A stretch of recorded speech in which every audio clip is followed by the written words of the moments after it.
Hello? Yo. Hey, hey. It is me. It's Go.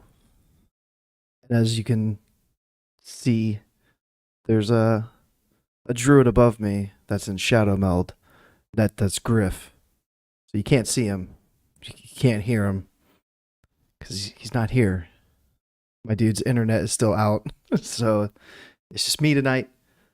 Uh, I didn't reach out to any guests. I didn't have any big things to like talk about or nothing really, other than like going back over boss by boss in the raids and seeing like what's going on with parses, how to parse. I didn't do like an updated parse video, which I've been thinking of doing the last couple days, but I was like, instead of just doing like a video, I can do it right here and talk about every boss.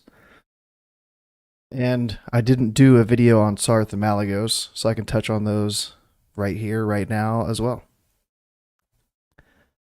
Oh, I've already got them put up there because I had the wrong screen on. It's supposed to just be me, like right here, but you can skip ahead and get into these bosses. So last night, yeah, okay.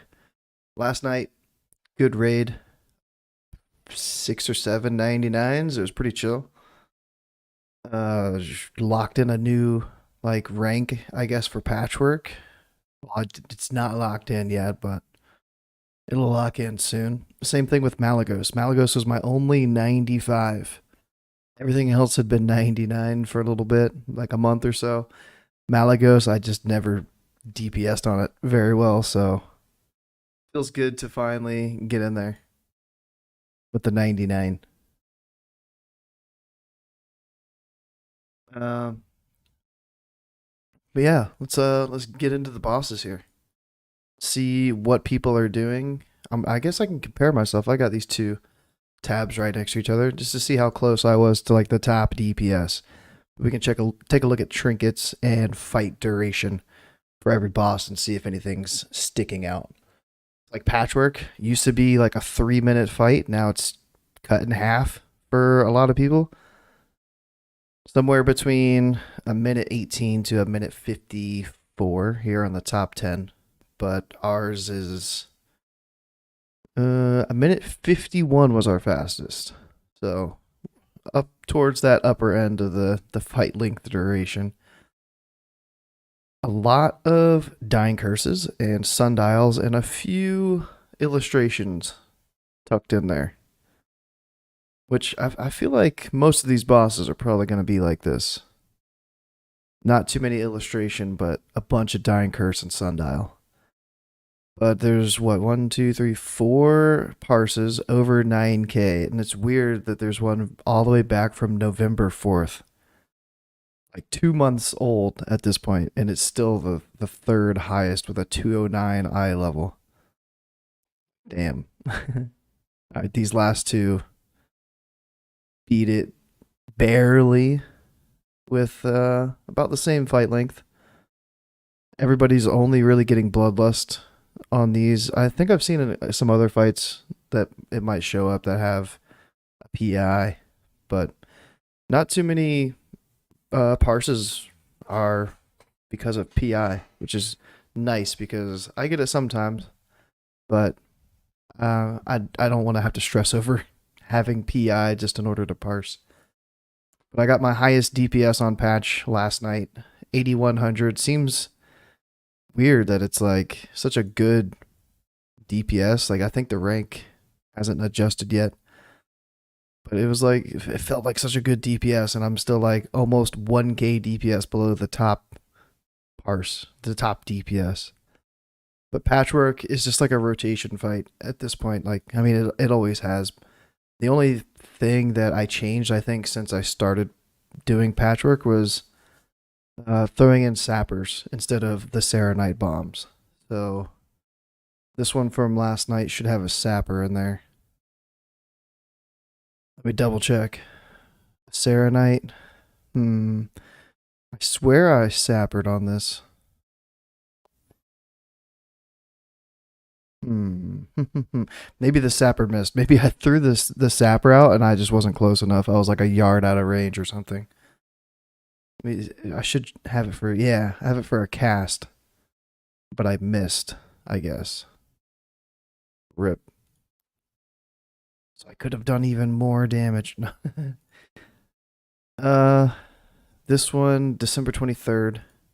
Let's see what their rotation looks like. See if there's anything crazy about their rotation.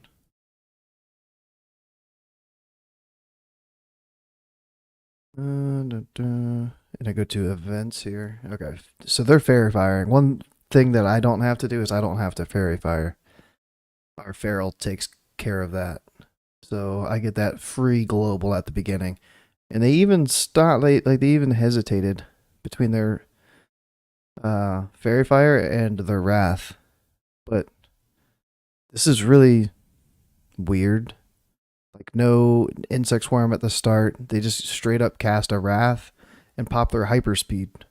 I guess hoping that it's gonna proc Lunar with that first wrath cast on their Starfire, like after their Starfall GCD goes, and try to just like get really lucky. But yeah, wait, a little bit of a waste of the hyperspeed for this particular attempt. They get the Lunar, and then they're like, "Oh yeah, let's throw a dot up." Let another insect swarm, and then a 17, 18-second gap before they put that one up. So they let the solar fall off before reapplying, which is what I do. Another Lunar wild magic. I like wild magics. I pre-pop and in combat pop wild magic about the same time too, because I like having wild magic up in solar with Starfall. But I would have waited until after this cast, I think, and popped it just with Starfall. That's just me. And yeah, rest of the fight looks pretty normal. Kind of a weird opener though. Let's see what their damage looked like, their crit percentage and everything. See if I can translate. 65% Wrath crit chance and only a 78% crit chance with Starfire. It seems pretty low. Let me see what mine was. Is this me? Yeah. 89.7% Starfire and only 54% Wrath. So Starfall 55, theirs was 50. Their Treants did 58.9. Mine did 52.6. Maybe they had the Brambles talent. I haven't been using Brambles, so my trees don't do as much as some other people's. Oh, the splash damage?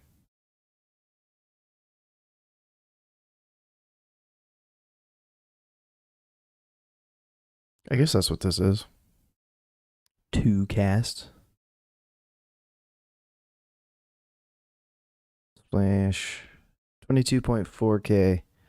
Mine was 26.6. Haha. With a 60% crit chance. Oh, I did pop one Moonfire, I think, at the very start of the fight. Mandatory to keep up full insect swarm? No. Like, for example, this other, like this top patchwork. Let me see what their uptime was. 64.33% insect swarm uptime. Mine was 71.57. So there's a little bit of a couple extra globals in between sometimes. So usually I'll put it up as soon as an eclipse ends. So I'll put one up at the start of the fight, insect swarm, and then get my lunar, go through lunar phase. As soon as lunar drops, I'll cast like one extra starfire, and then after that starfire, I'll reapply insect swarm. And then the same thing with solar. So solar falls off, insect swarm, and then if that wrath proc to lunar, I switch right to starfire. If it didn't, then I'll go back to casting wrath until it procs. Yeah, so nothing crazy like mechanics wise on patchwork. I guess I should have been standing a little bit closer for my sapper for that one. And you'll see tons of different like rotations that parse. Like this rotation was a little bit weird. Even their crit percentage was a little low for their starfire. I wonder. Oh, they got like full best in slot though. Fully decked out here. And then one other thing I check sometimes is the uh what's it called? The demonic pact. So theirs started off at 326 and then went up to a 571 spell power demonic pact for over half of the fight, and then it fell off there for a little bit. Like that's right with their starfall, their second starfall. So that feels kind of bad. Maybe that's why mine did a little bit better. And then right back up to a 535 spell power demonic pact. So mine, we can see what mine was for this last one.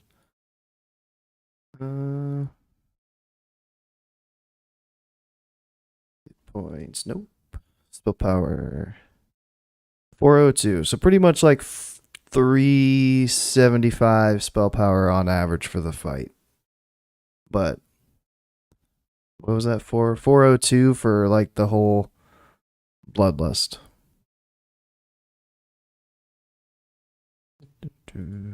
All right, what is the next fight? Well, what do we got here? I forgot that I'm gonna have to like hit the back arrow so many times looking through logs. It's been a minute since I've even looked at logs. Might not go that deep on every boss, but just that one because it's the rotation fight is the target dummy. The patchwork we had. Let me get back to mine here. Grobulus. Grobulus is one where it's a minute 23 for mine. I bet the fastest ones are, yeah, like sub 1 minute for a lot of them.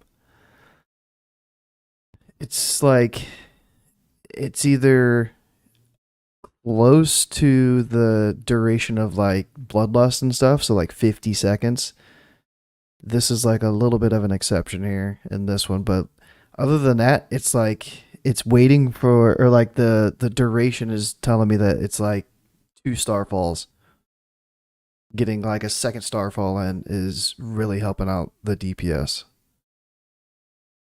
Not really, other than this one that's like 1 minute and this one that's 1 minute. All these other ones, it's like 2 starfalls.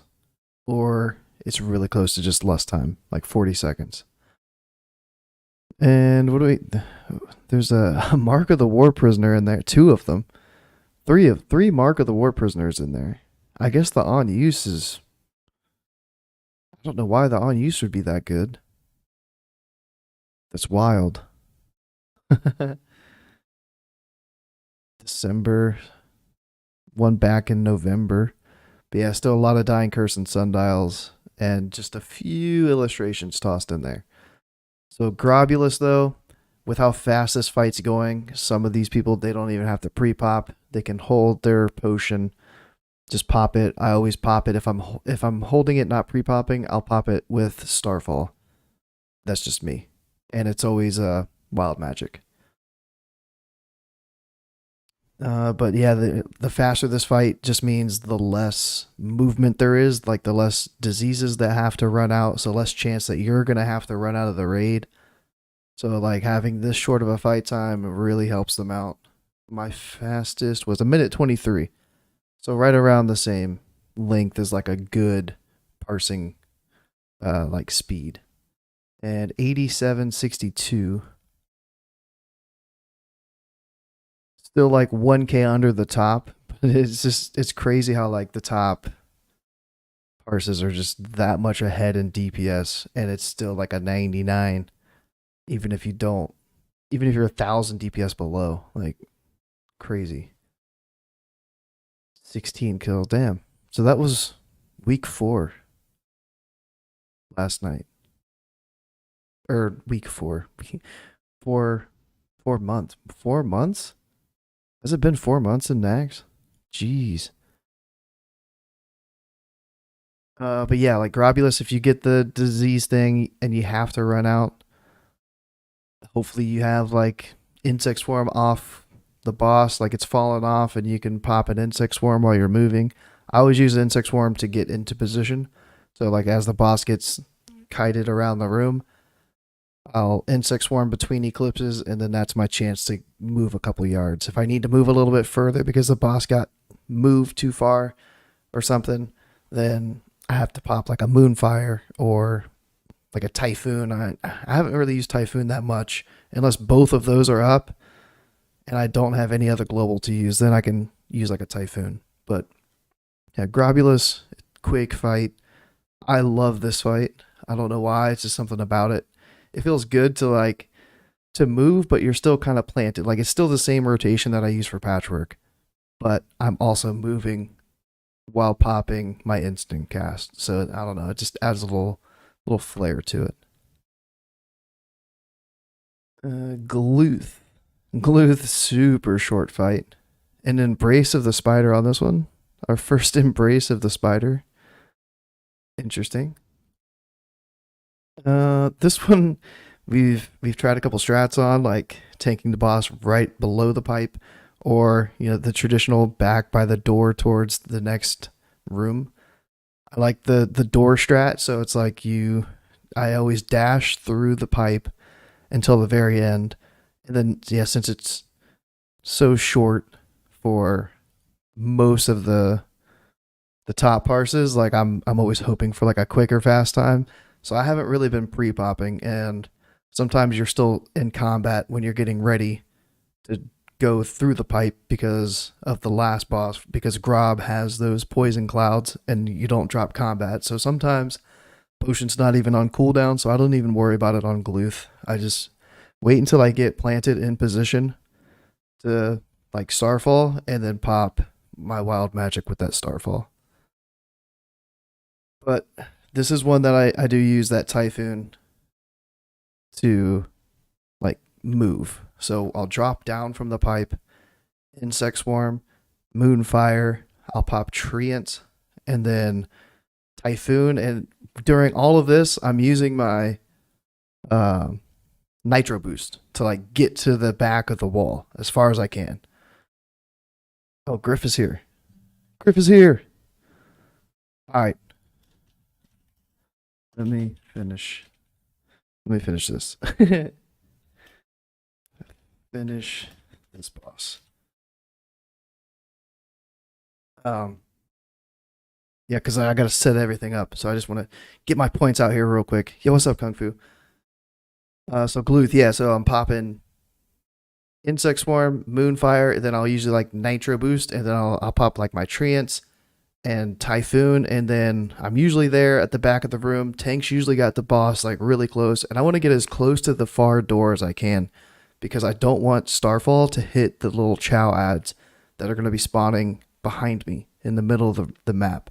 So the closer you are to the door, hugging the boss, underneath the boss or whatever, or just to the side of it, however comfortable you're feeling up there, get as far away as you can so that your stars are hitting the boss. And then Nitro Boost are super important. So this week I used Nitro Boost on Grobulus because we had a bad poison dropped. It hadn't come off cooldown for Gluth, and we dropped down and I tried to Nitro Boost and it was on cooldown, and I was like, fuck. So I didn't get like a great Gluth this week, but yeah, like just the beginning, getting in position is the hardest part of this fight. All right, let me get Grif up in here. You can't stay on long? Okay. me get him in here.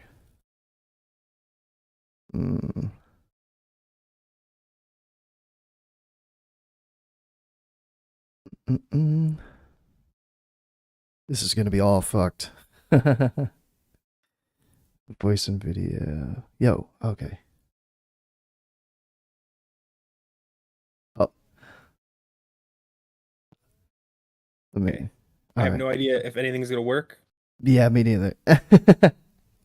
I was like, let me see how my battery is. I've got, oh man, I'm still at 60%, I think. Yeah, I should be okay. All right.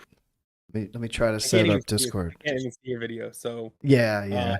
I'm just gonna assume you're smiling. Always, dude. Always. Oh, Yeah. man, I'm so afraid to open up the YouTube.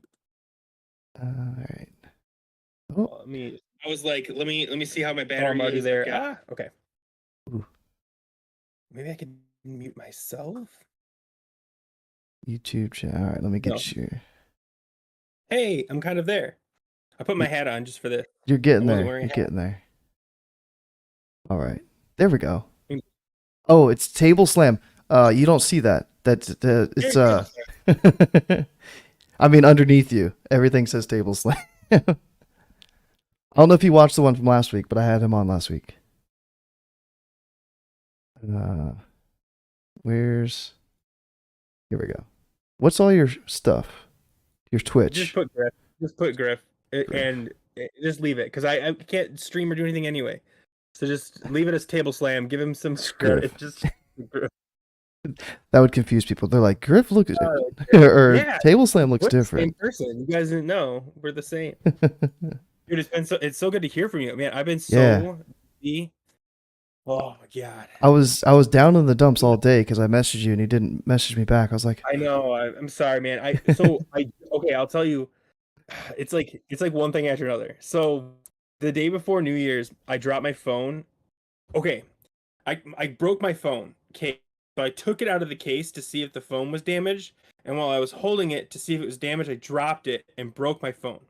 So that sucked. And then when I went to set up Discord, I had 2FA set up, and the 2FA authenticator was on my old phone, which was now broken. So I couldn't 2FA. I finally figured out a way to do it, but this was like 2 days ago. I finally figured out how to connect to my phone, and I never did. I finally just did today. But I've been so busy because we've had storms, and it's been flooding. So I've been like digging trenches, and gosh. It's been nothing WoW related. I don't know if I told you, I had to tell my guild I can't raid for now, because like my internet is just so frustrating. It's just like, even now, like I said, I can only be on for a little bit because I don't know how long it's gonna last. It's but I feel so bad because like I want to be doing stuff, but like it's just this is not the scenario. This is not the setup. I want my desktop. I want a desk. Like right now, my laptop's sitting on a box of Cheez-Its. Like that's where I'm at right now. Go. Dang, dude. I feel you. But yeah, I didn't want to leave you hanging. So it's all good. It's all good. Yeah. What's How up, you been, dude? man? Let's do a real catch up because I really need to catch up with you. What's going on? A real catch up. So how long? It's been what, like was it only 2 weeks? 2 or 3 weeks? 3 weeks ago was the last time I was on. 3 weeks. Yeah. Yeah. So it was me, the table, and then it's this week, I think. Yeah. Okay. But I've been super busy. I haven't been able to even chat with you or do anything. Ugh. Like I said, I haven't been hanging out with the guild because I told them I think they already replaced me. I don't think they replaced me with a feral. I was like, hey guys, I can't raid anymore, and they're like, oh. Uh-oh. Did you lose me already? Yeah, kind of. I'm over it. It's okay. It's all right. Anyway, so what's going on with you? Tell me, keep me up to date. I don't think we had talked too much when I first started playing like hardcore. We talked about you doing hardcore, and I think at the time you were like level 14 or 16. Yeah, so I got to 24, and then a couple days ago I finally died. And I wasn't streaming. I was chilling. I was watching a YouTube video on how like Yeah. You can't do I that. know. I know. I had heard about it. I didn't heed the warnings. I had a The YouTube screen memes, like, over my gameplay, and all the memes are like doing hardcore, watching YouTube on the other screen, dead. Like yeah. that's what it is. Yeah, that's what it was for So me. funny. That's so funny. So I restarted, but I started on Wrath. So it's still a hardcore tune, but on a Wrath server. And I'm back up to 25 right now. So I died 24 in Era, so I'm already one level past where I was, but it's Oh, so that's much easier. easier to level. Yeah. Oh yeah. It's been like both have been really fun though. Like I'm glad I started on Era, but now that I'm on Wrath, like I'm hooked on Wrath. Well, because I think what's better about doing on Wrath is there's a real end game. You know what I mean? Like when you get to the end on Era, there's not enough people there to really do anything. Yeah. But like on a Wrath server, even if it's a low pop one, you could find 30 people, even 10, because you could just do 10 mans. And like with Wrath though, it's not as populated right now on the lower levels at least. So it's like you go to Classic Era and make a tune, you're gonna have loads of group that are like looking for the dungeons and stuff like that. And on Wrath, I hit like there's dungeon caps right for each dungeon. So Dead Mines, you can't enter it if you're higher than level 24. Oh, okay. So yesterday I got to 24 and there was like one other person on and they were like level 31. And I was like, I still want to go into Dead Mines. So I went into Dead Mines and I soloed all the way to through Cookie on the boat. In a hardcore setting. Yeah, I didn't die and yeah, went through it took hours though, bro. Like I'm talking 4 hours I think to get to the boat, but it was fun. Like I was having a blast. I was like, how many levels did you get? oh, only like 60 to 70% of like a level. So I dinged 20. Yeah, I dinged 25 because everything is level 17 and 18. So you're 24, you're not getting XP from the 17s, you're only getting it from the 18s. Are you still not taking any gear except for stuff you craft, or do you drop that? So with the professions, I got the add-on when I made my Wrath tune, and you can select achievements on there, and I selected it's called Scavenger, and you can't. I didn't realize that it said you can't buy items from vendors and stuff like that, which I thought was like gear or the consumables like health potions, mana pots, stuff like that. But no, like you can't buy a single item off of the vendors. So I went to go get my skinning knife. I can't buy a fucking skinning knife. So I was like, what do I do? So How are you supposed to get a skinning knife? I know. So I'm looking it up. I'm like, level to 60, go into Ubers. Yeah. Kill the big dog and get that skinning knife. Yeah, that's like the first one. Yeah. So, well, like once I found that out, I was already like level 10, 12, something like that. I was like, well, what do I do for professions now? Like I can't do leatherworking. So I dropped skinning leatherworking and I just picked up tailoring. I was like, mining has the same problem. Yeah. Well, crafting requires items to buy. You can get a mining pick, but it like an item that acts as a mining pick as well, but it takes a little bit to get to it. You need a hammer too to do the smelting and stuff, right? True, yeah. Regardless of tailoring, enchanting, you need stuff. Alchemy, you need the flasks. Like, yeah. Oh, you might be froze.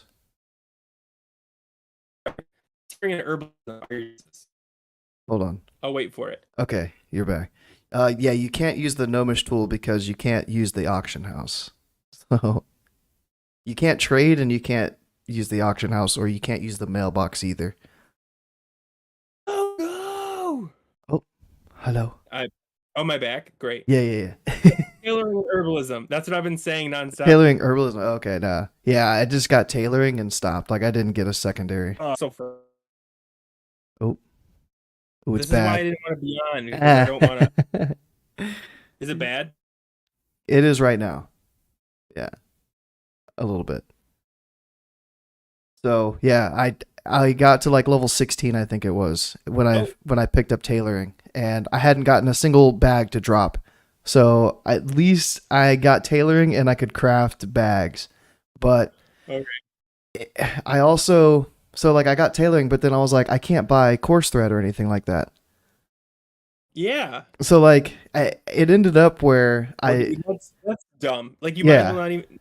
It's yeah. that's too frustrating. That's too much. It was way too much. So like I sent Table Slam a message because he's been playing a lot of hardcore too, and I was like, Mm. "Yo, like, is there a way to toggle off these achievements that are on the add-on? Because I want to drop this one. I want to be able to buy stuff from the vendors." And he was like, "Yeah, there's a message as soon as you log on, like log into the game, and it tells you like the syntax or whatever in order to type out the command to drop the achievement." And it went right over my head. I was like, I did a slash reload and it didn't pop up, and I was like, yo, I don't know what you're talking about. He's like, he sent me a screenshot, and I was like, oh, like when you actually log in for the first time, like from being logged off. I was like, okay. And yeah, like I dropped that achievement and I started buying all my stuff for like tailoring, and then I got my skinning up, and so now like I'm a leatherworker skinner again. But in the Yeah. meantime, I was equipping all the like BOEs and stuff that dropped because I was like, I can't craft anything. Like this sucks. Yeah. So I had already like broken that rule that I was gonna have. So now, yeah, if I pick it up, I can wear it. If I craft it, I can wear it. I think I would do. This is what I would do if I was picking like a things to restrict myself more. I would do. I can only use Yeah, staves. Steve. Like not like I can't buy anything ever because like I get what the limitation does, but like not be able to buy a skinning knife or a pickaxe or a hammer or whatever. Yeah. That's just that's nonsense. You can't Hmm. play your class then. Yeah. So I got like I think I used another piece of loot that I got from Dead Mines, but I got the ring to drop. It's a like a crit intellect or something, whatever that is, the lavish jeweled Yeah. ring or whatever.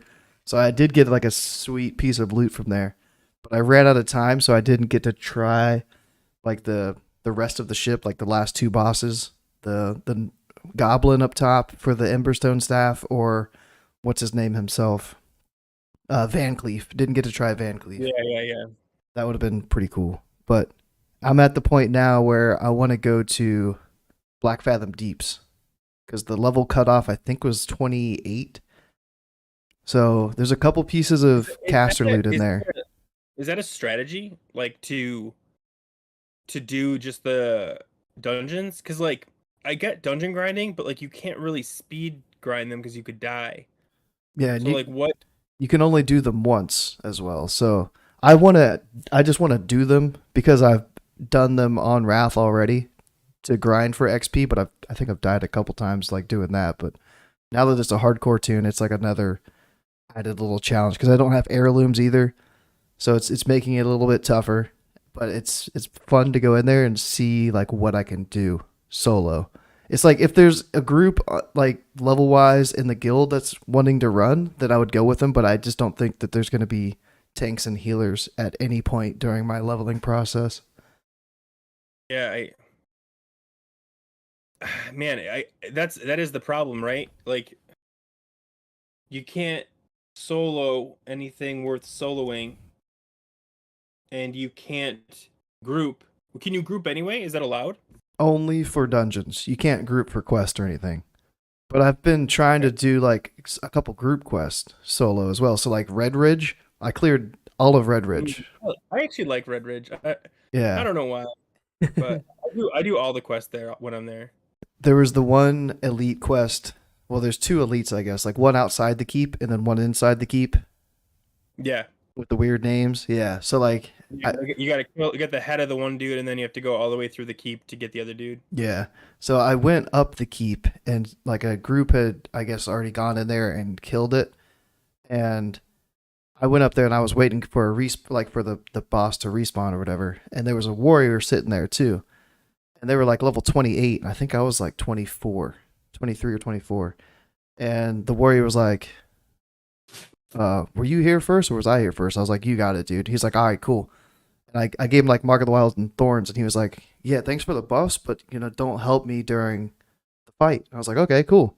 This will be fun to watch. And dude, the respawn on the boss takes forever. I keep calling him a boss, but the mob. I know what you mean, because he's kind Yeah, of like a boss. yeah. It took like 8-10 minutes or something for the guy to come back. The And outside one. the inside one.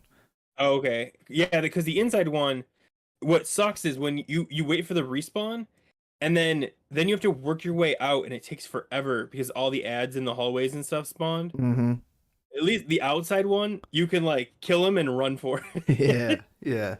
But dude, he got close. They were both down to like 300 HP, and then I guess I don't know if warriors have executed that phase, but the warrior did something at 300 HP and just like smacked him and killed him. And I was like, nice. So then So was he hardcore then? Like, are you on a hardcore server? I'm on a hardcore server, but Okay. it's very limited on the amount of hardcore players there are. So a lot of people have been trying to like invite me to group for like that quest itself too. Like the group that Yeah. went up there first and cleared it, they like invited me to the group, and I was like, sorry guys, like I can't play with you guys. And they're like, oh, like, it's okay. Like, so there's a lot, like it's still pretty active on people that are just playing normal. Mm-hmm. That's cool though. Yeah, but That's like, cool that, like, at least there are people to play with. You know what I mean? Because like I imagine if you don't have like those kind of like those sponsored big names pushing it, you just don't get the flood of like new. Like I don't know if you ever played on a private server. I did before Classic. I don't remember, like it was like Nostalrius or whatever, Yeah. I think. So if you And if you hold on, all right. yeah.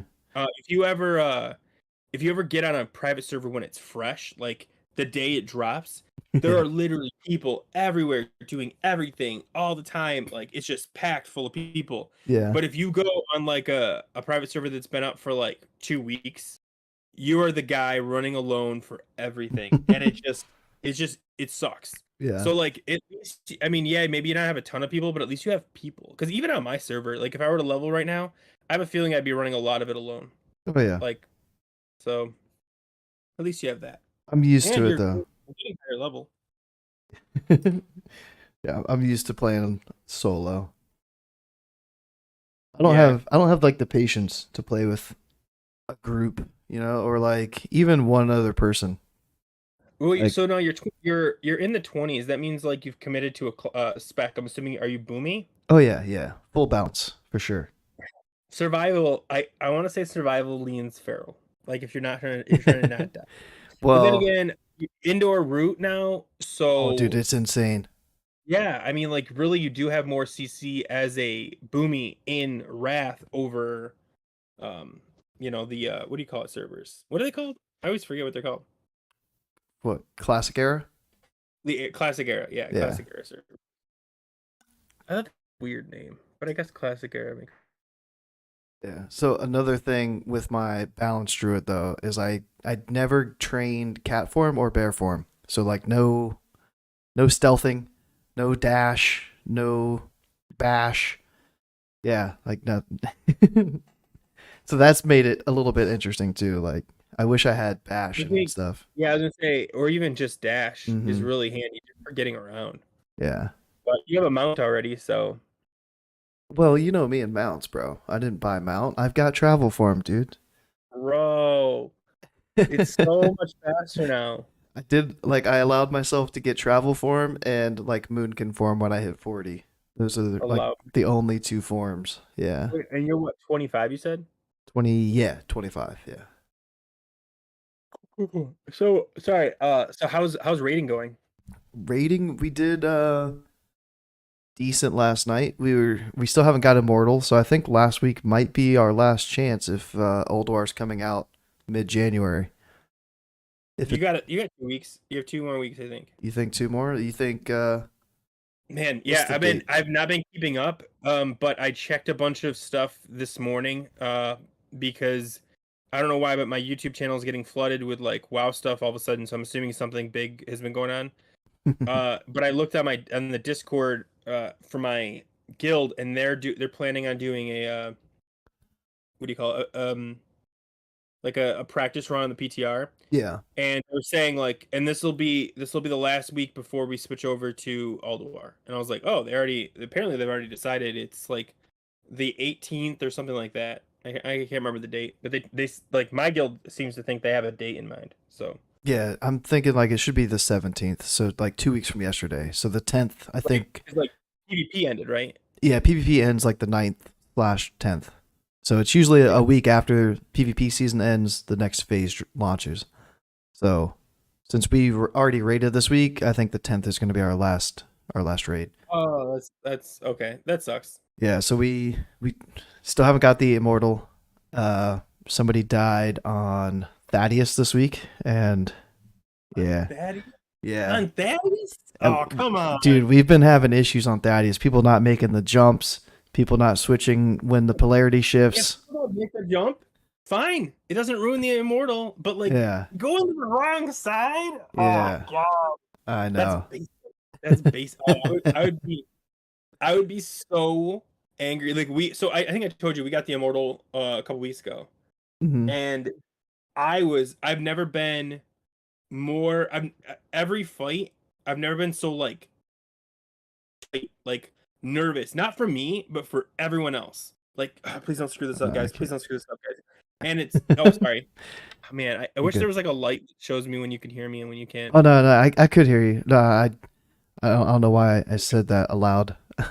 I switched the screens and the one that just has like our two cams, that one's totally messed up right now, so I was like Oh, I'll switch it back. but yeah, so yeah, like every fight, like and then like every time we were doing any mechanic that was like unnecessary, I was like, let's not do that one. Let's just do it the easy way. Because like when you're going for immortal, like why? I don't know, man. I don't know. I got really nervous, but we got through it. But yeah, like dying on Thaddeus, Yeah. I would have flipped out on somebody. I would have been like, listen, we've had Thaddeus for 14 weeks. It's not hard. It's Look at literally this. not hard. Ugh, I'm so angry. There Was we it at go. least on the first one? Because on the first one, maybe you just didn't know right and left and like you screwed up. I don't know. No, it was like the third one, I think. That's the worst. That Yeah. means they've already got into position Yeah. and it lets them know immediately if they need to switch. Oh my God, I'm so angry. Sorry. I'm angry for you. I'm vicariously angry. Vicariously? Yeah, I Yeah. think that's right. Yeah. Yeah. Yeah. But yeah. But I got Dying Curse last week. So this week was the first run with a Dying Curse, and it felt amazing. Like Yeah. I mean, how long you been waiting on that huge. thing? I mean, I think I was like sixth in line, so it's taken a while for them to drop. Man, I I can't I'm trying to think how many we've had. I honestly the thing is like do you remember other people's loot really well? Like what they've won, or like what they're. No, but not like how do I okay, you are a boomkin. When feral gear drops, do you make a note of it? Oh, not too much. Sometimes I do if I know it's like really good boomkin gear. Like, oh, if I was a boomkin, I'd really want that. And Dying Curse is one of those ones, especially because you talk about it, like that I always kind of kept my eye on. But like the first couple weeks, we got like two one week, and like we were just getting it, and I was like, oh man, that's such a good piece. And I remember one of because like we literally ran out of people to give it to, and I was like, oh. And you're like, oh, I can't get it on my main, and I feel like that's the real thing. But Yeah. but Ooh, yeah, I always wonder like, do you pay attention to like how many? Oh my god, I can't remember what the name of the staff is. Oh my god, the feral staff. don't say it because this is embarrassing. I can't remember it. I mean, I don't remember it either. I know I what you're know talking exactly. about, but Like, yeah, oh my gosh. Oh my god, this is embarrassing. I haven't played in like 2.5 weeks. I don't even think What is it's that dropped one for us called? in a while. Okay, so oh my god, it's right there. Because I've been looking at so much of the Alduar gear, like Oh yeah. Dark Edge of Depravity, Dreamcaster, whatever it's called. Like I'm learning those, but like literally the weapon I'm carrying. Oh god, it's one word, I think. Yeah, Please, yeah.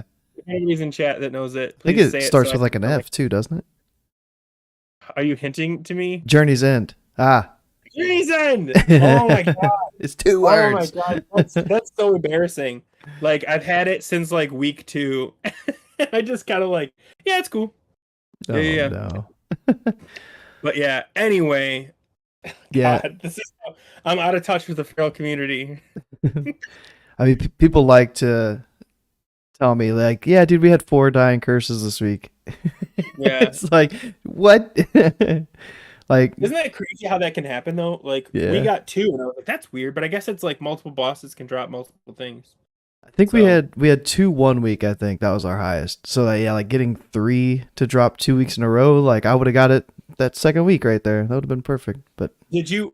Is there any new news about Ulduar? I haven't been keeping up. Like I just saw there was stuff, but I didn't pay attention. Like PTR's up this weekend. yeah, I saw that. But So what about like eye level? I saw like Scotty J made a video, but I didn't watch it, and then yeah. Sarth had a video and I didn't watch it.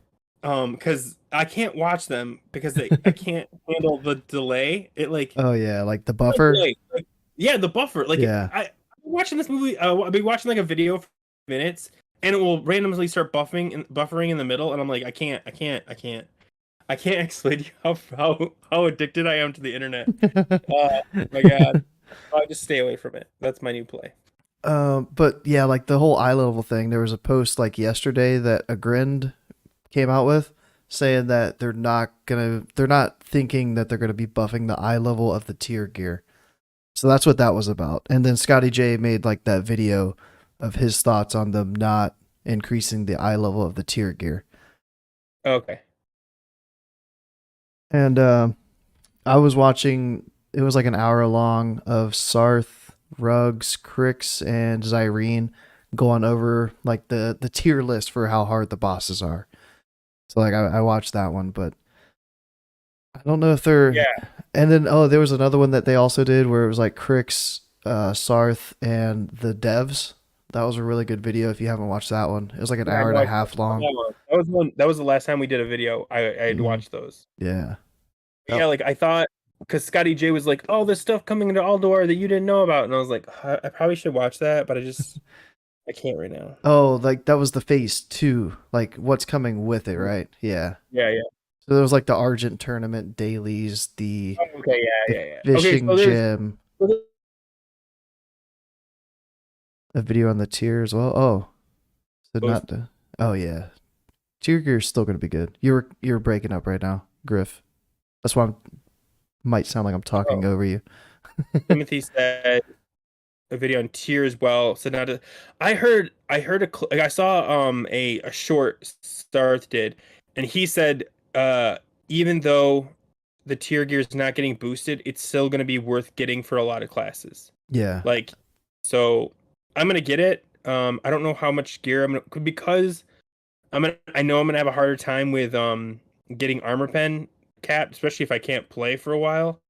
I'm gonna go with just the tier sets, and because it's gonna be way easier to gear with tier sets than it is, and you just get those eye levels up. yeah. I think I'm kind of leaning towards that too because for Boomy, you have to have like the 252 eye level gear in order for it to be better than the tier set, like the 4-piece tier set. And even still, it's sounding like there's going to be loads of fights in there where there's lots of movement. So having that proc that our 4-piece gives for instant starfire is going to be worth it. So like, yeah, the sim for Balance Druid is saying, the 252 non tier gear is simming better by a couple hundred DPS, not even too much. But because there's so much movement involved, the tier is probably going to be the better choice for us to go after. I personally love getting full tier sets anyway, regardless if I'm using them. Just Yeah. because like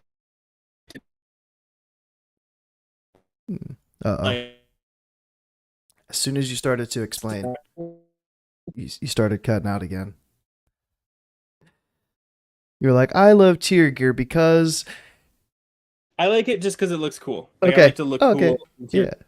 And then, but also like I've gone out of my way to pick up pieces of gear that I know match my tier gear to make it look better. Oh yeah. Like I I used to do that. Yeah. go through like 80 upgrades, and I'll like find like a good pair of shoulders or a good like a cool belt or whatever that like or boots that match everything and gloves.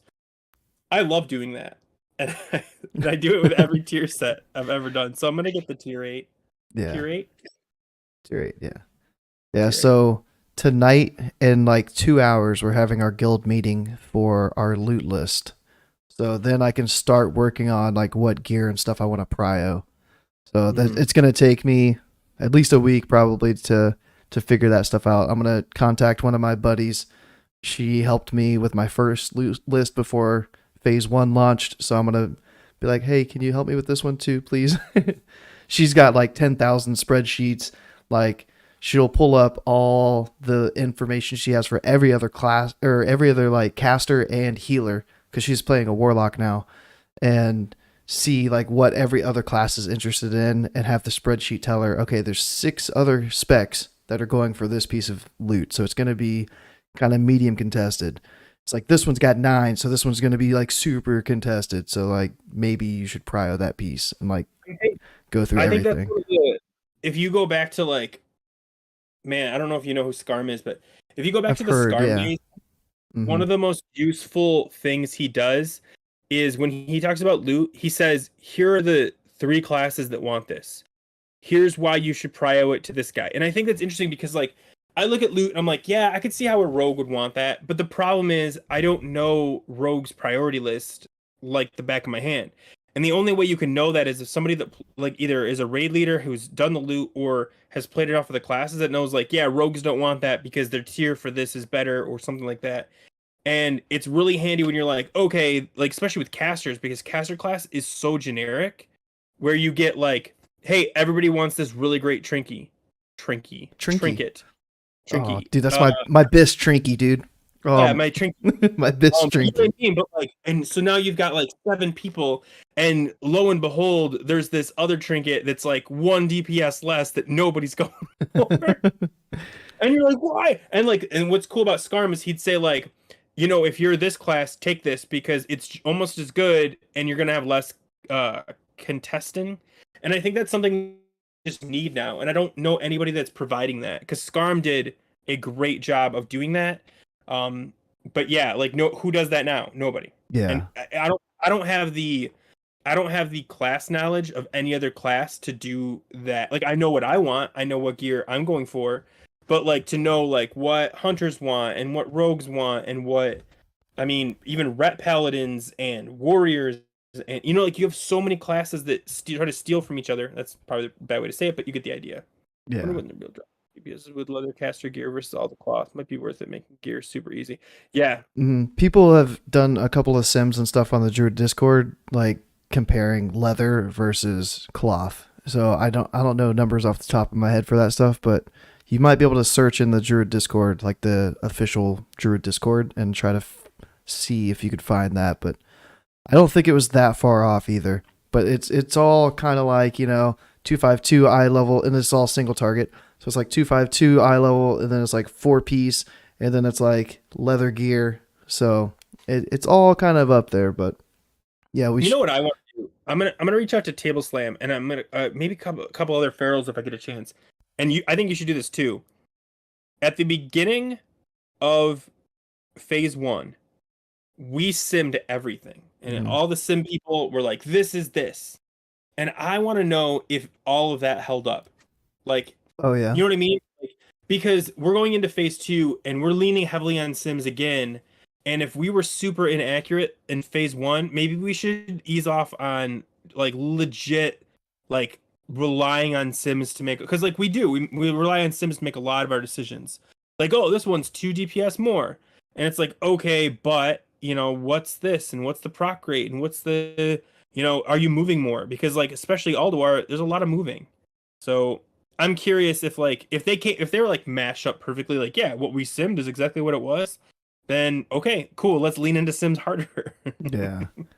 Yeah, I know. I've never based my gearing decisions off the sim personally though. Like I like to see what other people sim. Like I'll sim myself too, but uh, I sim too. Yeah. I always feels craft. I know people don't like it, but it's working for me. So I sim, but like I also grain of salt. You know what I mean? Like, oh, okay, this sim, like we were doing Alduar sims, and like I can't remember some random trinket was like showing up really well, and I was like, maybe, but I'm still not gonna go for it, even though technically it sims better. Yeah. Yeah, that's like illustration for casters. It's like it sims better, but you have to pre-stack it, and it's only for fight links Yeah. that are over 2 minutes. It's like, dude, like, no, I'm not gonna try to prio illustration because I think we've only had one of those drop anyways. So I'm glad I didn't. Like, I went Put it for on a list. I went for that second trinket that has 2 DPS less. Like, Dude, I feel so bad. So like the week I told my guild I couldn't raid regularly with them, stairs, and just spam removal of injections, all the casters should be moving in kind of like intervals that like when the injection goes, everyone's shifting position anyway. I know that's more complicated, but like it allows you to just stand still longer. No, it's probably just me crashing, yeah, Tim. it's I hopefully I'm fine. If you hear me crashing, that's something different then. It's my puppy. It's my puppy. Sorry. You're good. Oh yeah, but speaking of like loot and stuff, I thought that the Wowhead Bistless were supposed to be out by like now. Oh, they're not done yet? By the end of December is what I was told. And they I still haven't seen them posted yet, so Wow. I mean, I figured when the new item level upgrades hit the PTR, they'd be like next day. yeah. That's interesting because Nerd Egghead does the feral one. Who didn't someone new pick up the balance one? Didn't you have him on? Yeah, Last Cares. Yeah. Yeah. I wonder what happened. I wonder if they're waiting for something. Oh, let Maybe me they're still worried about eye level changes. God, can you imagine? Yeah, that's going. All that simming. And then they're like, you know what? We changed our mind. Yeah, psych. Oh yeah, but we had talked about Immortal a little bit earlier, and I did a poll finally this week. I had been putting it away, and the poll is super fucking close, man. Yeah, I actually, so I obviously I marked yes, and I was shocked at how even it is. Yeah. Yeah. I think it's interesting. I think, in my opinion, Immortal comes down to 90% your raid leader. Like, if your raid leader wants to go for it, then you might get Immortal. But if your raid leader's not down for it, it doesn't matter if you want it. Like, if they're not gonna put the work in. Oh yeah. I mean, ours is down for it, but it's down to that thing that I've been hearing a lot of people talk about is going to be a big factor in Ulduar. It's the personal responsibility. People making the mistakes, standing in void zones, not switching polarities, not making the jump, dropping stuff in the raid group. Like people died on KT this week. Yeah, KT would be the one where I would expect people, just because it is I think the most chaotic fight is KT in Naxx, especially for melee, because you've got melee, you got crowd control. Those like the mind control, they can die. You've got the stupid things with the DKs, or you can't see them. That can cause a death. You have the bugs that sometimes can be ripped off early days by the DKs. Like, small stuff like that. But it's the most chaotic. Man, Thaddeus, I'd be mad. But yeah. Because the same raid lead runs our GDKPs, and we got Immortal in the GDKP. So, our raid leader's doing it. So I think it's down to our raiders. They need to tighten it up. Yeah. Yeah, but you have to admit, like, if the raid leader doesn't want to do it, they're not going to do it. Oh yeah, no. Like, and I think that might be coming down to like, hey, how'd we do in the run last week? Well, we had 14 deaths. Yeah, we're not going Immortal. Like, like if you're at like 1 or 2 deaths, okay, yeah, Immortal's definitely in the books. But like, when you've got like 4 people dying on patchwork every time, and like there's a moment where you're just like, you know what, it's not for us. It's not for us. But yeah. Anyway. I'm trying to think. I'm actually pretty surprised how even it was. Yeah. So loot wise, I still need a couple pieces. My legs dropped. The wonton legs last night dropped, and it was a roll off, and I lost the roll. I rolled a 55. I rolled first, and I was like, it's over 50. I'm feeling okay, and it was like a 63 roll from the Shadow Priest, and they got the legs, and I was like, fuck. I love those like 5. And you're like, this sucks, but you win with like a 6. You're like, yeah. But yeah, that sucks. You still roll on stuff. There's no council. No, it's all loot list. So everything is decided like before the face comes out. So like before Ulduar launches within the next 2 weeks, every single raider in our guild will fill out the loot list and they'll put whatever gear they want prioed like the highest and fill out this spreadsheet. And then it's so it's set in stone. Yeah, it's set in stone. And like, And what are you rolling for? if you and somebody else puts the same item in the same slot and you have the same attendance by the time that item drops, then it's a roll off for that item. Oh. Because it's like a point based system, kind of like your highest prio is in like row 50. And then if you show up to the raids that week, then you get like 0.25 extra like points. So you started with 50 points, the item didn't drop, you attended the raid, now you're up to 50.25 the next week. So is that DK? No, you're not spending points or anything. Oh, okay. So if somebody were to join like a month in and then they put that same item in the same row at 50, they're not going to have the same chance as you because you've been having your attendance points build on to that like original 50 or 49, 48, whatever you put the piece at. I gotcha. So I want to comment on Timothy's comment because I actually 100% agree with that logic. I haven't looked at it. I know, and that's why I'm not going to say. I'm going to let you read it. All right. And then I'll hear what you have to say. I got to I know Go won't like this, but ... I'm scared. Thinking about turning off logs and details for whole first month of progression. Think it makes things worse in my guild in some ways. I think it will keep me honest and makes me focus on mechanics and less pew pew. So something. Well, go ahead. What do you go first, and I'll give my take. I think there are a lot of people that can perform well and still parse. However, I think there's at least 5 people in every raid that put way more emphasis on high parse and don't care about mechanics if they can just zone out. And because of those 5 people, I would rather just say, hey, listen, we're not gonna log this week, so it doesn't matter if you parse. Let's just get the bosses down first, and then we can worry about it. That would suck for those people that can walk and chew gum at the same time. But there's those 5 people. They're always mages too. I don't want to I'm sure it's not, but I always picture mages. Like when I picture not even person's name, I just picture a mage dying. But it's so frustrating when you're just trying to do a mechanic and that guy just zones out because he's like, oh, look at my pew pew, and you're like, bro, you just wiped us because you couldn't do a mechanic. You didn't switch on Thaddeus, you dumbass. And man, I can't believe how frustrated I am for you for that.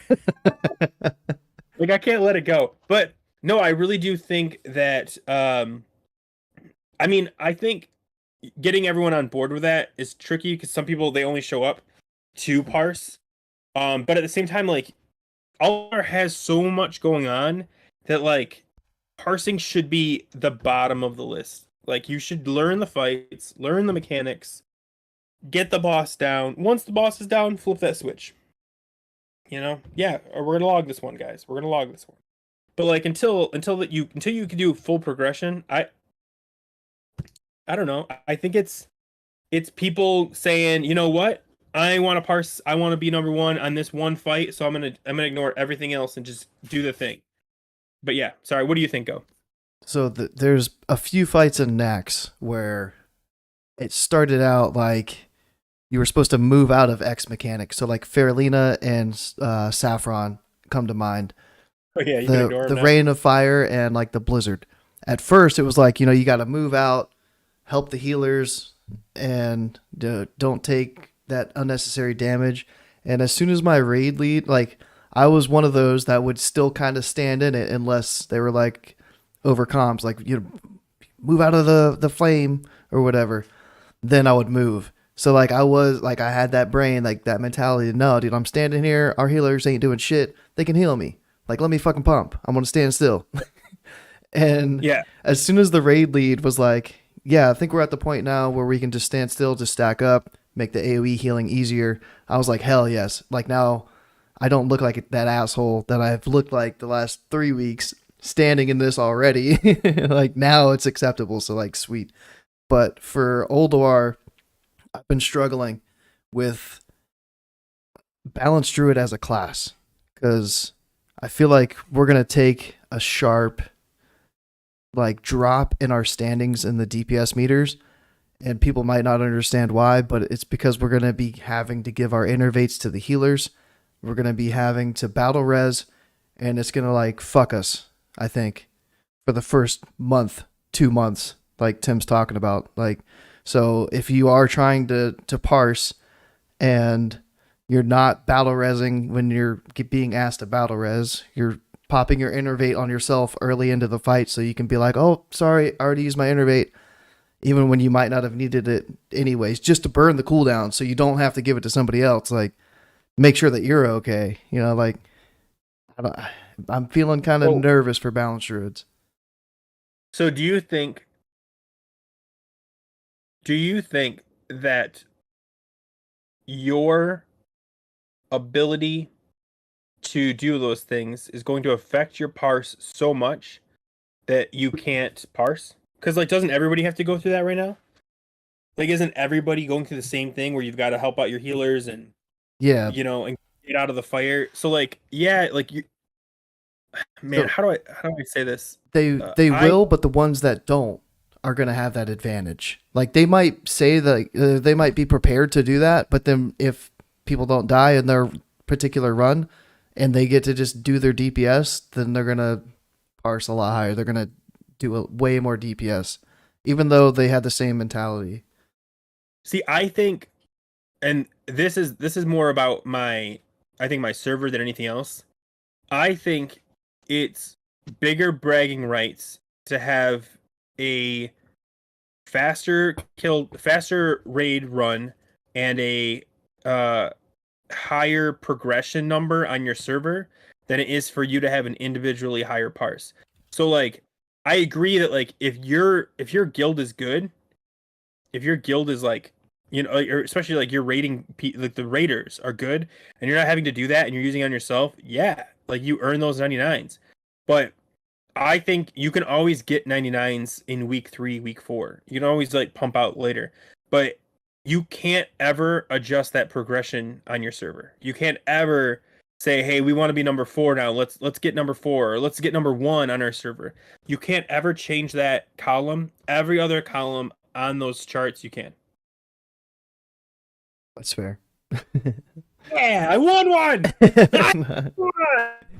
But yeah, like so my struggle, because I do have that mentality that I just want to zug, I want to parse, is I've got to I've got to like prepare myself and tell myself, it's if I have to innervate on this fight and give it to a pally to make sure that we down the boss, it's okay. If I'm called on to battle res, I'm not going to be like, dude, like, why didn't you ask the other boomkin to battle res first? Like, why did you ask me? Like, I'm not going to like stress about that shit. Like, if I get asked to battle res, I'll be like, yeah, dude, like, sure, I got it. Unless they're out of range. If they're out of range and they're standing next to another druid, I'm like, no, have that homie over there battle res them, because I ain't running over there and doing it. But other than that, like, I think I'm going to be okay. It sucks, though. No. Hold on. Give it a second. When I have to stop BPSing to parse, like to battle res, what I hate is I get someone yelling at me to res them as if they didn't just screw up and now it's my responsibility to fix it for them. Yeah, res me faster. Yeah. Come on, why I don't have a res yet, bro? Where are my buffs? Buff me up, bro. You died. Stop sucking, and don't beg, or don't even beg. Beg is not the right word. Don't demand that we fix your problem because you're bad. Because that's the most, I think, like, I've had times where like I'm about to BRES someone, like, come on, hurry up, and I'm like, you know what? Back to cat. Let's back to cat. No, sorry. And that's the thing, like like those are the things that really like set me off, is like when people are like mad at like the shaman for not popping heroism or bloodlust at the right time, or like the perfect time for them. And you're like, I get it, but who cares? Yeah. Like, don't get the BRES thing's really mad, because you died. You did something wrong and caused a death Don't come at me with your problems. Yeah. But I don't like people's like, come on, let's go. Where's my buff? Like, oh man, when someone dies mid fight and then calls for buffs mid fight. I've battle res and buffed a few times, but dude, like, nah, I haven't done that hardly ever in phase one for Wrath. I will res and I'm going right back to Moon Here. Conform. Oh no, how long was I gone? Oh, I don't know. You were good. You said something, so I started talking because you must have like broken out instead of just stopped. Oh, I had like a perfect time. Yeah. I hate the guy who you B res and then they start yelling for buffs mid fight. Like, come on, buff me, buff me. It's like, bro, you're lucky we B resed you. Yeah. So people are talking about using the rebirth glyph, and I'm kind of thinking it's like, it makes sense, but yeah, I'm also that asshole. Like, no, you fucking died. Which one? Which one? The one that brings people back to like full health and mana, I guess. Is that what it does? No. Is it full health? There's one you don't need the reagent anymore. The other one that brings back with like more health. I'm not sure if it's full health, but no, I'm not wasting a glyph. Yeah. Yeah. No. Yeah. Unless it's a mechanic cheese. Like if someone's like, listen, we're gonna do, this, and we're gonna use the rebirth to trigger whatever. Fine, I'll do it for that. But like, I'm not doing it so some garbage DK can get a second chance at being bad. Yeah. I'm so bitter. I can hear the bitterness come out of me. Ooh, memories. So yeah, yeah, exactly. I'm in that mentality where I like to parse the beginning of the phase, the middle of the phase, and the end of the phase, not just like one or two of those three options. Like I'm trying to pump the whole entire time. Yeah. But this one, I'm gonna I might have to pick my battles, right? Like there's gonna be a couple bosses where we're gonna be able to parse, and it's not gonna be as big of a struggle. But there's gonna be those other bosses where it's gonna take us a month, maybe 2 months, if not a little bit longer than that, even until I'm gonna be able to like pump out and parse. So those bosses is gonna feel bad, but knowing that it's coming is helping me. Like trying to do all this research and listen to all these other people talk about their experiences is helping me get ready. I think Ulduar is going to be very toxic for people. Yes, I can start to hear the oh, this sucks. I can't even parses are going to be all over the place. Oh man, it's going to be so entertaining. I think. I mean, as someone who I like getting good parses, but I'm not live or die by the parse. I find the people that get absolutely stressed out because they're not parsing because their guild can't do a mechanic right. I find it hilarious because this is the first time where your raid has the largest impact on your parse. Like it's always had an impact, like speed has always been a factor, but now it's not just speed, it's also can your whole raid do the mechanics, and if they can't, your parse is going to suck. Like God, I hope you got some of that. Yeah, I got it all. Thank God. I can never tell. But yeah, so you're like, yeah, I want to get a 99. You do realize that if you've got 3 bad players in your raid, you might not see a 99 on 40% of the fights. Yeah. Oh, I know. Because they can't do something that other guilds can, therefore the pumping works better. Yeah. But yeah. Sorry. No, you're good. Anyway. So the title of this one was, what did I title it? Last Look at Phase 1. Was there anything you wanted? So before you hopped on, I was going over boss by boss. Any potential changes to the strategy to parse in Naxx and Sarth and Mali? We don't have to go through all of those together, but was there anything Feral that you can think of that might have changed since the beginning of phase 1, or something to help the Ferals out to end this phase with a good parse for some fights? Mali, if you want to parse, don't run with 25. You got to run with 15 to 20. That's probably true for almost every class now. Well, since you brought Mali up, I did get my first 99 on Mali. We 25 manned it, but the stars aligned. Literally, the stars aligned. We had the perfect 2 spark stack, and I just got Yeah. to unfucking load on Mally, and it felt fucking great. So Yeah, I think, and that is like, that's the problem. It's so RNG yeah. that the only way to control the parse is to go down to like 15 people. Mm-hmm. But yeah, you're right. Like, that's so funny. You're like, you have to kind of RNG, and which is frustrating. I will say, looking back in phase 1, I think the only fight that I'm like, yeah, that was fun, is probably Sarth 3D. Yeah. Like, when you get it, you feel like you earned it. You know what I mean? Like, it's not like oh, we got Thaddeus. No, sorry, can I swear? Yeah, I can swear. Yeah. Like, no shit, you got Thaddeus. He's been around for 2 years. Like, he's not even a new concept for anybody playing Classic. So, and it's relatively easy. So someone that fails at Thaddeus is an idiot. Sorry, I'm not.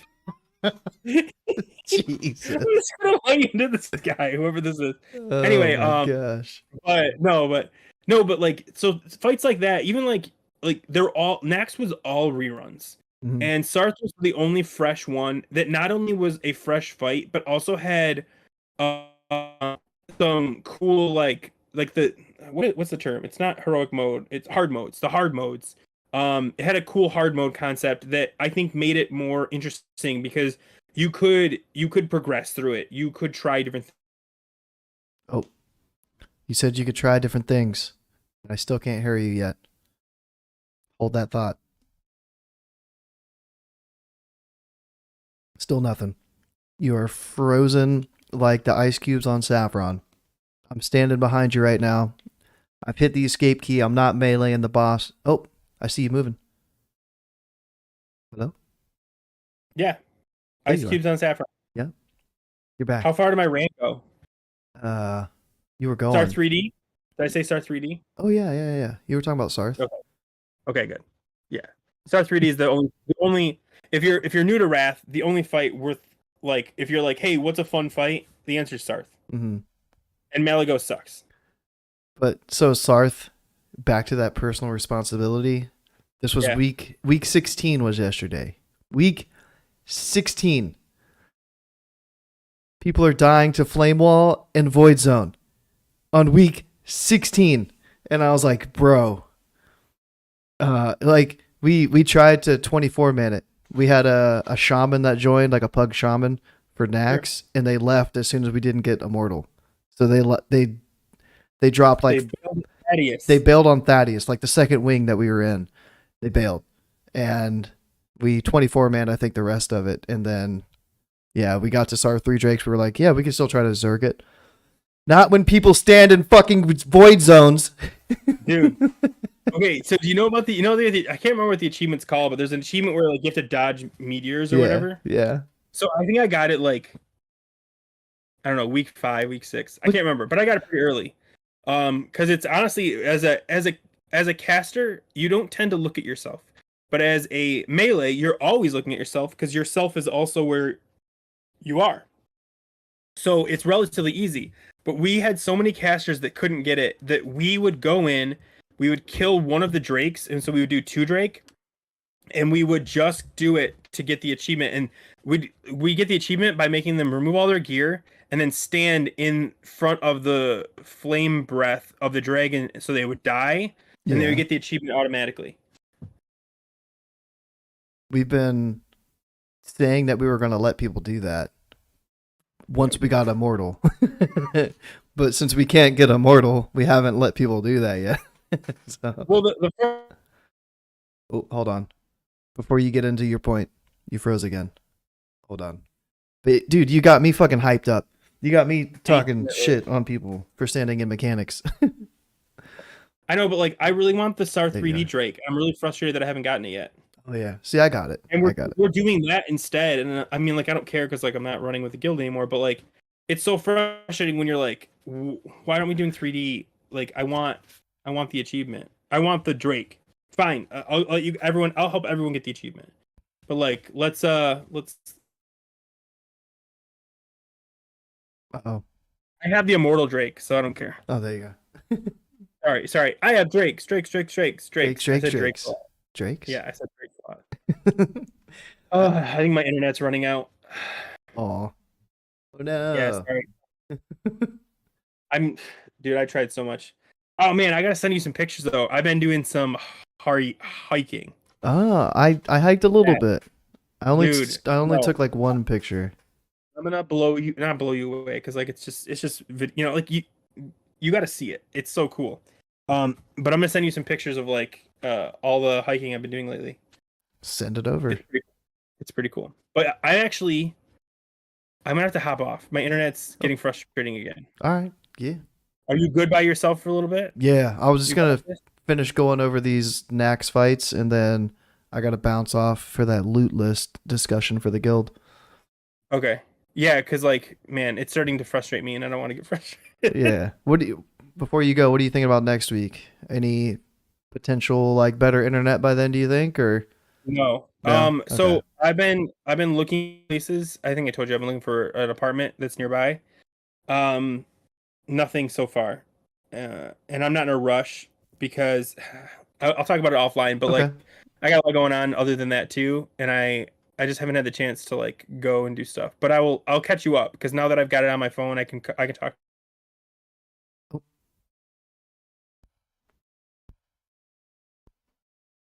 you can talk. The irony behind you saying you can talk and then it freezing. All about it. Oh, you can talk all about it. Yeah, Okay. I'll message you about it. There's a lot going on, All right. and my internet's just failing faster and faster. All right. So I'll hop off. Thanks for keeping the dream alive. Yeah. I'll hopefully be back in a couple of weeks. Cool. I'll be here. All right, all right. See you, man. All right. See ya. All right. Let me end this call real quick and get rid of the overlay. It was cool to chat with him for a little bit. Internet was still pretty wonky, as you could hear. Unfortunate. What's the other one? No, that's mine. Oh no. This one? No.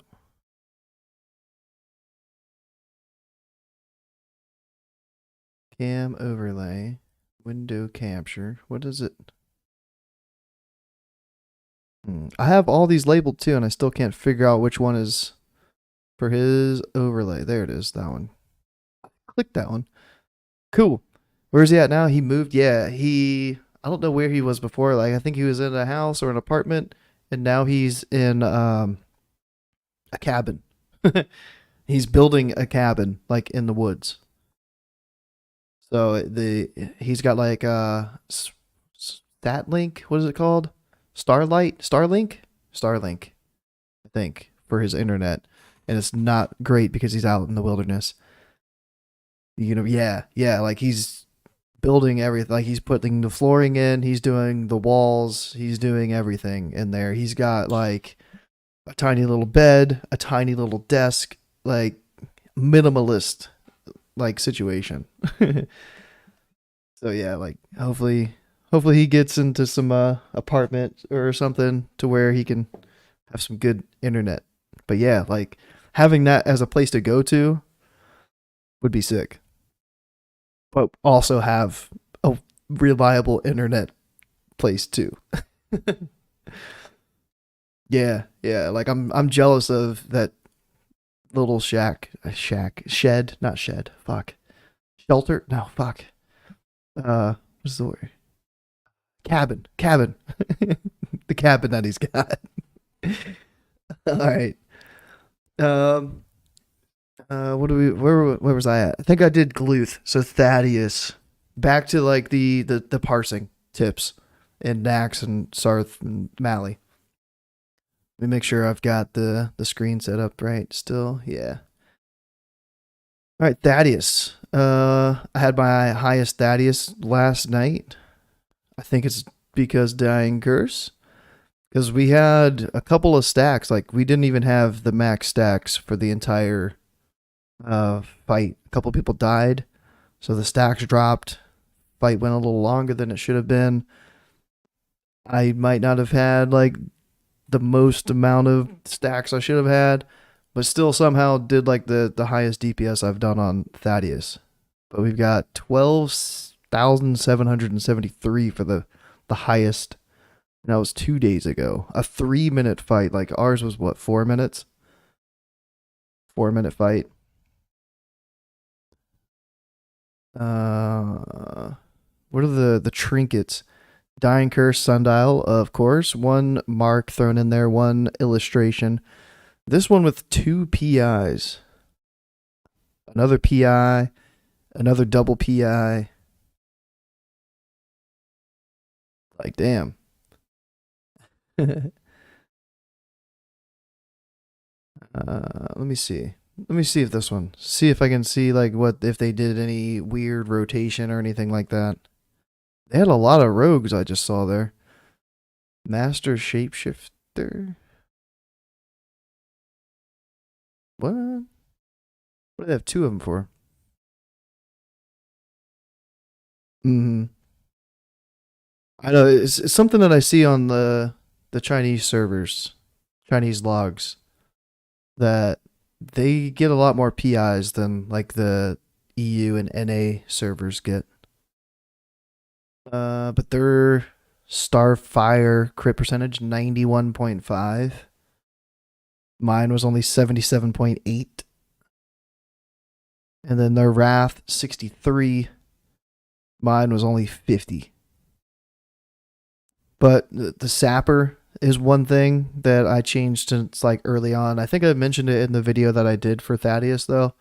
The Sapper damage is just insane. If you Sapper instead of Serenite Bomb, like 3 Serenite Bombs was only 6k damage. 1 Sapper was 7. It's crazy how much Sappers do on Thaddeus. So like wait until you have full stacks and then you can pop your Sapper. Like don't Sapper while you're changing polarities or anything like that. Same thing with Starfall. Like don't pop your Starfall while you're moving from like positive to negative, negative to positive. Pop your Starfall once you're planted and your stacks come back up. I have been kind of getting focus magic a lot more recently. Yeah. Yeah. I never asked for it, but I got it.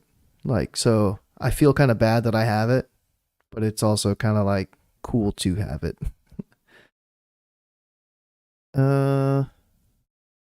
Treants, they only cast theirs once and got 7.7k damage. So like, since their fight length is so short, a 3-minute fight, they only get 1 use.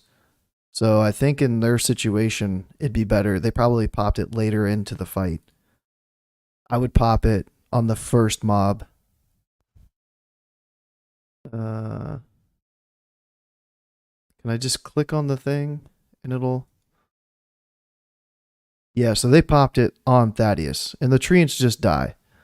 Like, I always pop it right at the start of the fight on the little ad, because they're still going to get... It's not going to be lust, but they should still get like 40, 50k damage instead of 7, 10k damage because you popped it on Thaddeus and they got chain lightninged or whatever it is.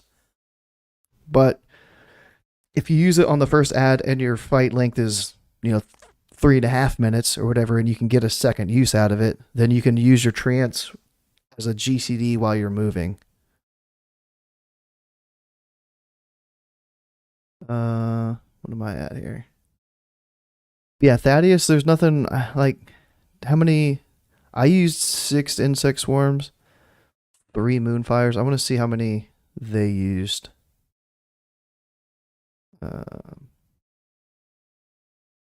Insect swarms 11. Okay, I was like wondering because I don't know if I never looked into if like the dot damage gets buffed like once you get your debuff.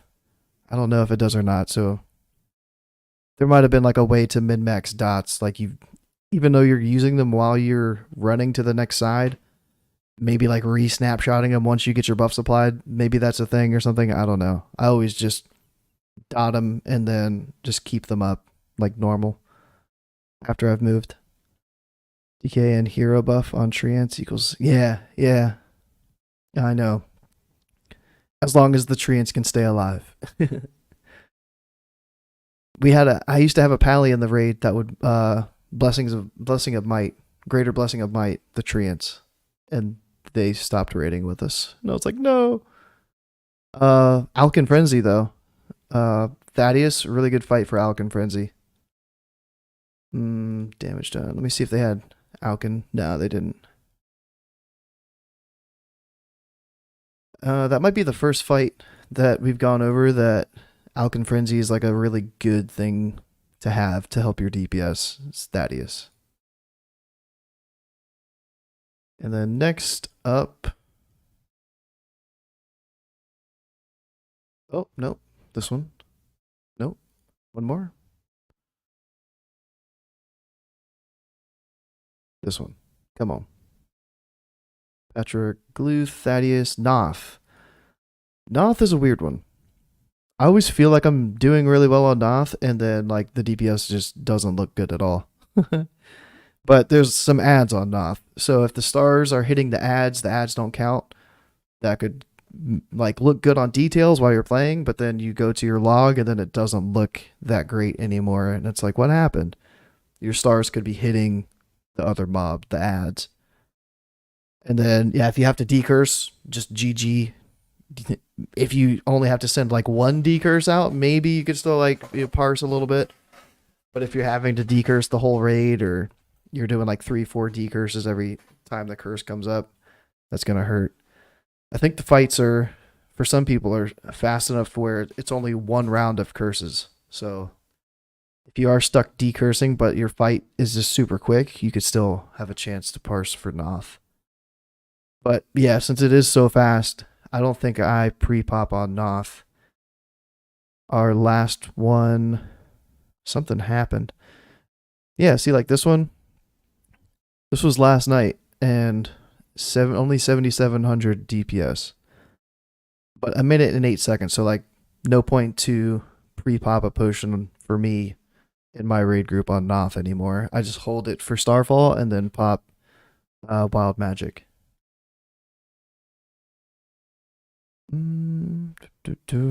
Tons of dying curses and sundials, and only one illustration for Noth in the top 10.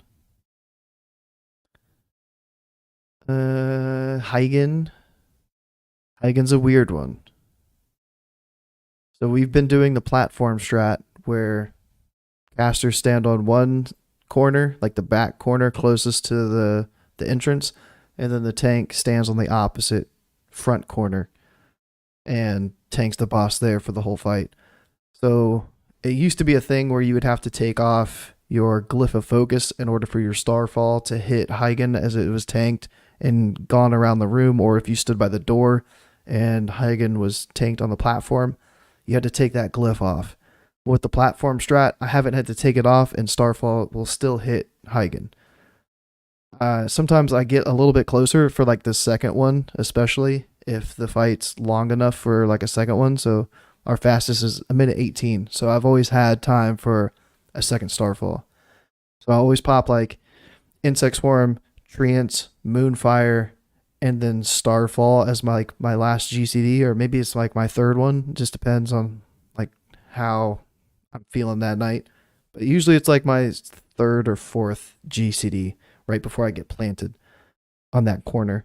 And then for some reason, like the range is really weird, and Starfall will hit Heigen, and you can also be out of range of like the mana burn thing. But for the second one, sometimes like if my mana is good later into the fight, to make sure that that second Starfall is going to hit the boss, because it's such a weird mechanic that acts kind of wonky, I'll like scoot up a little bit when I Insect Swarm. It's like Insect Swarm, take a couple steps forward, make sure that second Starfall is going to hit Heigen, and I don't have to remove the glyph or anything. So usually my DPS has been like 1,000 under. I think I've already looked over there. 8,300, 9,600. So yeah, 1,300 or 1,300 DPS below the top. But yeah, just different tactic there. How do you not think? So like if you're on the platform, if both things are on the platform, let me pull up the map. If it doesn't give you the casting speed debuff if you're on the platform and Huygen's on the platform too. Is this the same one? Huygen? Here we go. Replay. So I'm right here. Boss is over here. And yeah, like you never get this spell pushback debuff. And then let me see if I can see like my mana. I've never really like looked into the mana and stuff. So maybe I got hit the mana drain. I got hit one mana drain here. I got hit by another mana drain. And then a third one at the end. So I lost 7,700 mana from the little mana drain. Like, not that much mana. When Moonkin form gained me 12,000 mana. So yeah, that's a fight that changed a couple times throughout phase 1. Because we started off, doing the dance, and then we did casters stand out and take the damage, and then we moved to the platform. Which I like the platform the best. So I like that we're at where we're at. Right, Lotheb. Lotheb is a weird one. I don't think I've performed well on Lotheb. 2 of the 16 weeks, I was guilty of killing a spore. So I since then, like October, this might have been the last time that I tried and like sent it on Lotheb. After that, I was just playing cautious. I didn't want to kill a spore. I'm holding Starfall way too much. So the one last night was my lowest my lowest parse. Like my only parse I think under 95 last night was Lotheb. And I was in Spore Group 2, so it's not like I was in Spore Group 4 or anything like that. But yeah, Lotheb, 7,500. What was my max? 82. And the top is 10k. One Boomy got 10k. Lotheb with Alkin. Yeah, that's a good point. Let me see if this one had Alkin. Dude, look at these DKs. What the fuck is this comp? 2, 3, 4, 5, 6, 7, 8, 9, 10, 11, 12, 13 DKs. What the fuck?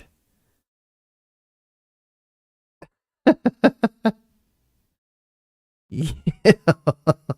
Look at the gargoyle damage, dude. Yeah, I've been scared to pop it immediately on the pool. I've been scared to do that. I know that there's time, but oh yeah, see look, Alkin Frenzy. Let's see how much uptime they had with their Alkin. I always have Alkin for it too. But since this is the rank 1 parse, let's see. Oh, they only got 1 proc. I can see how many procs I had for my best DPS on it. Buffs. I had 3 procs on my top DPS for it.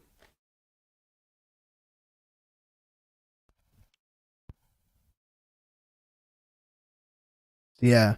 Thaddeus, boss number 1 to have Alkin Frenzy on. Lotheb, boss number 2 to have Alkin Frenzy on.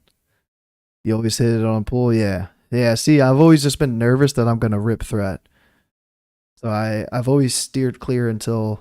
It just depends on the spore group too. It's like if I'm in spore group 2, I don't want to pop it after the first spore because I'm going to be going towards the next spore. So I don't want to have Starfall going and then like pop it on the second one. So like, yeah, it's in my head so hard. When I pop it, I stand on the boss. Yeah. Like I'm at the boss's feet and I'm looking around for the next spore. So as soon as I see where the next spore is at, I'm like running the opposite direction. So like I have so much movement on this fight. It kills my DPS, but I don't want to kill a spore ever again. So I've been taking it pretty chill on Lotheb. All right, let me see what their rotation was if they did anything crazy cuz 10k DPS is pretty wild. See, yeah, Starfall immediately. They pre-casted a Wrath. That's the first log I've seen that it's been a Wrath precast. Yeah, it's living. I'm paying the spore to live in my head right now. I'm paying with my parse.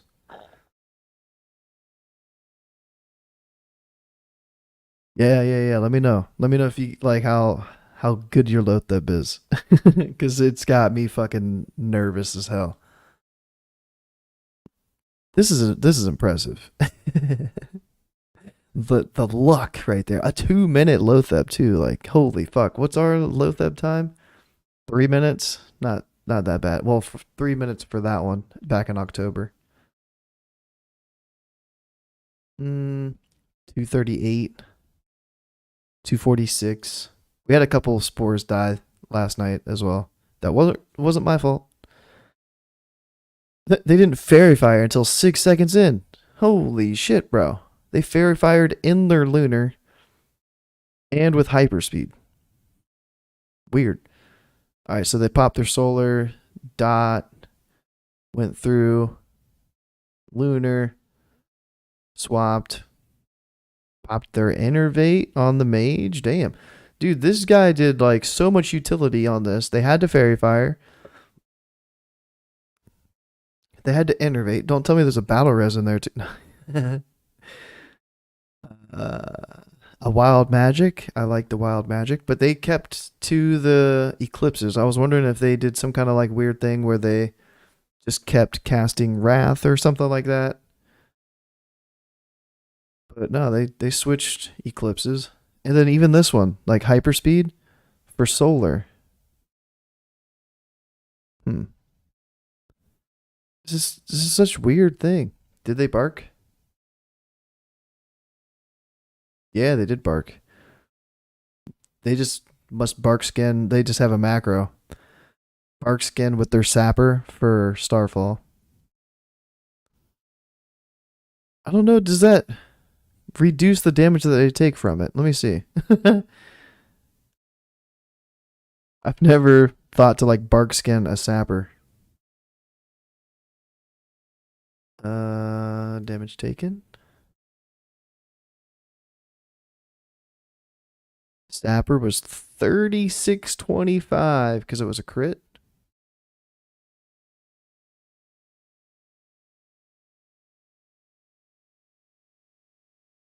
Maybe it reduced the damage. But yeah, at least they may I don't know. I don't know if Sapper does that or not. Or if Barkskin does that for your Sapper or not. Interesting.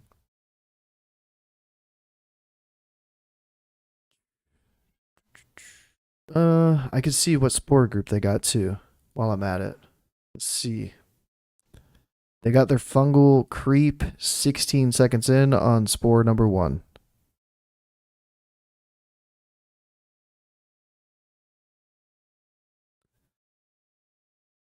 So yeah, Lotheb, the easiest way, get your spore group to be number 1. And wait, how fast was their time? They did get, oh no. It fell off and they just didn't care. So it's a minute and a half long. And their fight length was a minute 53 and they got it like 16 seconds in. So they didn't have the fungal creep for 7 seconds of the fight at the end. But it's like, would it have been more? Would it have been a DPS loss to move to get the next spore? So usually you need to get, if you're spore group 1 or 2, you need to get like the second spore.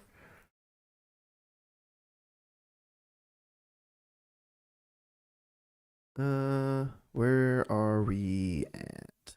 Lotheb? See, one of my worst ones. That and KT, because KT's another one that's kind of like in my head. But a noob is my favorite. My favorite fight in Naxx is a noob. The ads count. It feels good. What was my highest DPS on a noob? 10k plus DPS on a noob. It just feels fucking amazing. I love it. because the DPS that you're seeing on your details actually is on your logs too. Hyperspeed macro to the Starfire. To position shooter. Oh yeah, maybe.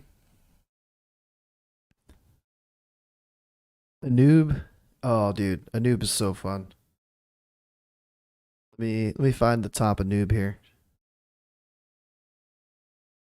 But yeah, like you get to just pump, and Starfall can hit the ads, and it's still gonna give you a fuck ton of damage. Where if you Starfall on like Faralina and your Starfalls hit the ads that don't count towards your parse, it's gonna look good on your details, but not on the logs. So like Faralina, I don't care too much for. What you're doing wrong on it? I don't know. Maybe you're not close enough for Starfall to land. I don't know what else there would be. I mean, maybe fight length maybe. Hello Theb. So a Nubricon is all of these are sub 40 seconds, between 30 and 40 seconds long. Are like so a full lust, like the entire fight is lusted, which is crazy. Like I've seen my DPS this high earlier into the fight, and then it goes down because our fight length is 51 seconds was our fastest. November 8th was my highest.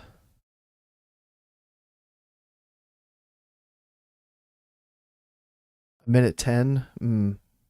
I mean, a minute 10 is it's a weird one because you get a second starfall, but you don't get like a full duration of the second starfall.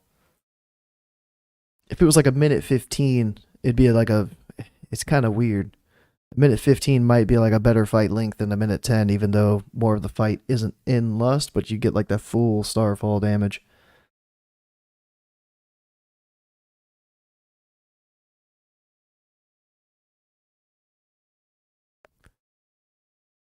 Kill DPS sucks. Yeah, I mean, if you're doing a minute 10 still, like the last time we had a minute and 10 or longer fight was in October.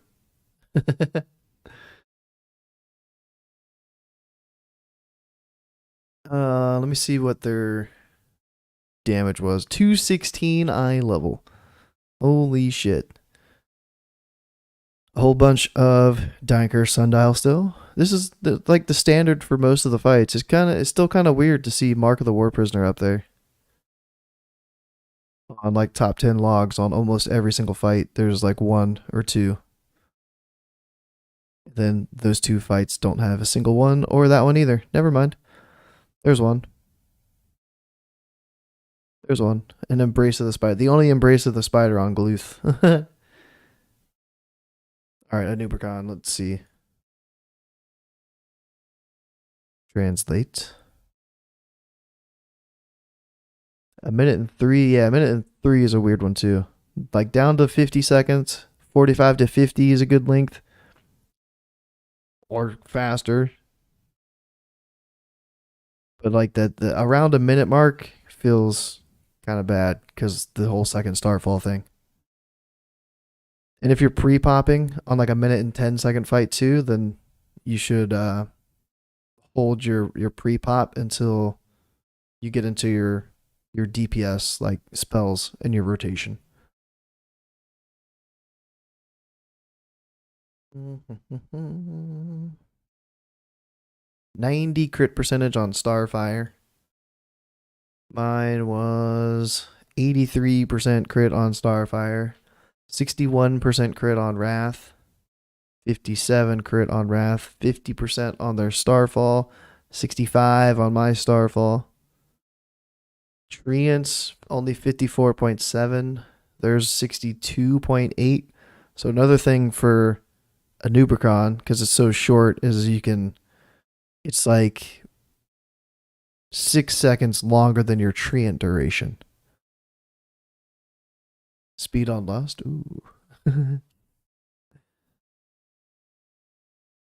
How's your if you sent a link, I can't see any link.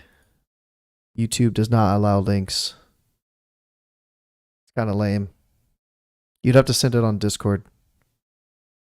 Then I could pull it up. Um, yeah, like so we had almost like the same crit percentage overall. Their average hit for their Starfire is 16.2. Mine's only 12.2. They also have like a lot higher gear, but let me see again like this was November 8th. Resources. Yeah, so let me see what the demonic pact was for this one.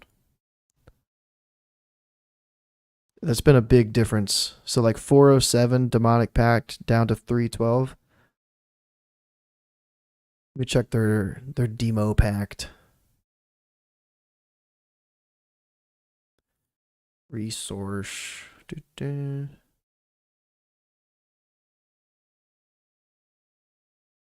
428. Not too much higher. 428 for the whole fight. I mean, ours did go down to 312, so like 100 and something more spell power for a good duration of the fight. Hello, hello, fellow Boomy.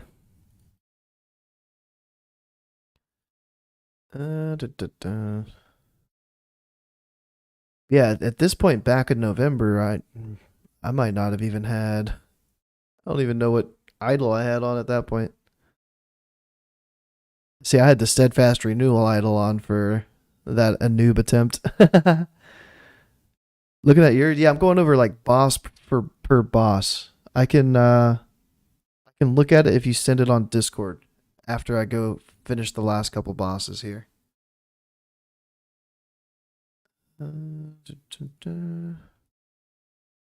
Yeah, a Nubricon, short and sweet fight, and Starfall damage counts.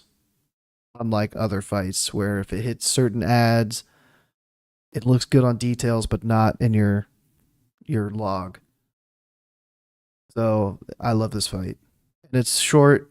You don't need to like pre-pop a potion. You don't need to worry about any of that shit, like fucking it up and not getting a second potion in because somebody pulled 2 seconds too early, which that's stressful.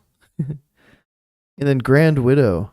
I almost have like the same DPS, just a little short. So like Grand Widow is just an RNG, like a roll of the dice. Does your Starfall hit the proper ads and the boss, or does it hit the ads that aren't going to count?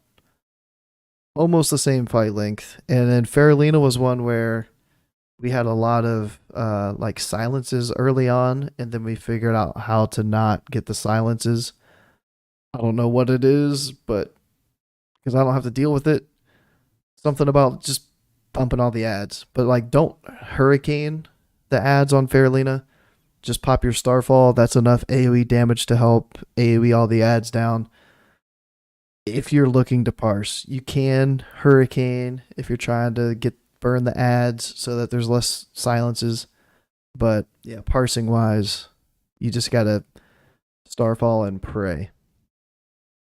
Yeah, let me see how much difference there is in my top Faralina DPS than like the rank 1 DPS. North Hagen Luthib. 13,000. A 39-second. So like again, another one where they can literally lust on pull and have it up for the entire fight. It's insane. Oh, you got the torch? I'm the same way. Like I got Dying Curse last week and I couldn't wait until this week to have a raid with Dying Curse. Torch is huge. I think we've only seen 2. So we still need a couple more to drop. But damn. These fight links are so fucking fast. A little bit of an array of trinkets again. A couple more marks on this fight. Always weird to see. I guess it's because it lasts for 20 seconds. That these short fights and stuff, that 20-second duration instead of the 10-second like higher spell power proc, maybe it helps out. I never would have thought that towards the end of phase one, I would still see Mark of the War Prisoner up in top logs as often as I have tonight. It's not even like that often, but it's still it's up there. But yeah, Grand Widow. Hopefully you don't get um, silenced. If you get silenced, your run is over. Try again next week. This one sometimes Alkin Frenzy procs. I just wanted to check the top one here to see if they got it to proc. Let me check the other one. No. Because it's only if you get like the poison thing that it could proc. Mexna is another one. If you have 2 of the web sprays, then you're not going to have a good parse on it. Getting stunned twice really hurts. I haven't looked to see how fast like the fastest ones are. If you can beat the first one, I don't even know time-wise how long until the first one comes out. Grand Widow Mexna 34 seconds. So does the web spray come out even for that?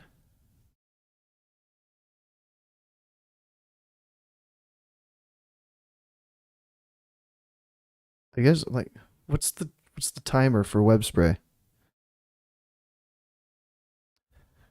Single dying curse and 5 IDs. Damn. Yeah, I got mine last week and I was the 6th one to get one. So Alkin is one that I use. I think Alkin was on like Thaddeus, the top Thaddeus parse. But I don't have like improved insect swarm or yeah, it's probably just improved insect swarm. Nature's Reach. Yeah, 1 out of 2. Nature's Reach is another option. You could drop Omen of Clarity if you should be fine on mana on like a minute or faster fight, or even like a 2-minute fight at this point. Like you shouldn't have Omen of Clarity if you're trying to parse. What are the other ones? I mean, you could drop Typhoon and Gale Winds. So there's a couple talents you can move around if you're not going for like an overall or an AoE spec at all. Spec for just pure single target. But yeah, Mexna. Let me see. I haven't looked up Mexna ever to see like what the is it a debuff? The web spray. Yo, November 8th, I was pumping. A lot of my like top DPS is from November 8th or whatever that was. I think that was like it was just the spell power food. I've gotten way more spell power from my gear than that spell power food. Something was going on. Debuff. Stated weakened soul. I guess it's not a debuff.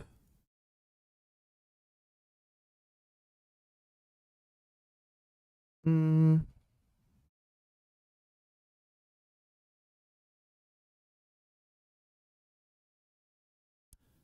just gonna maybe assume that fight length is fast enough that they don't get the web spray at all.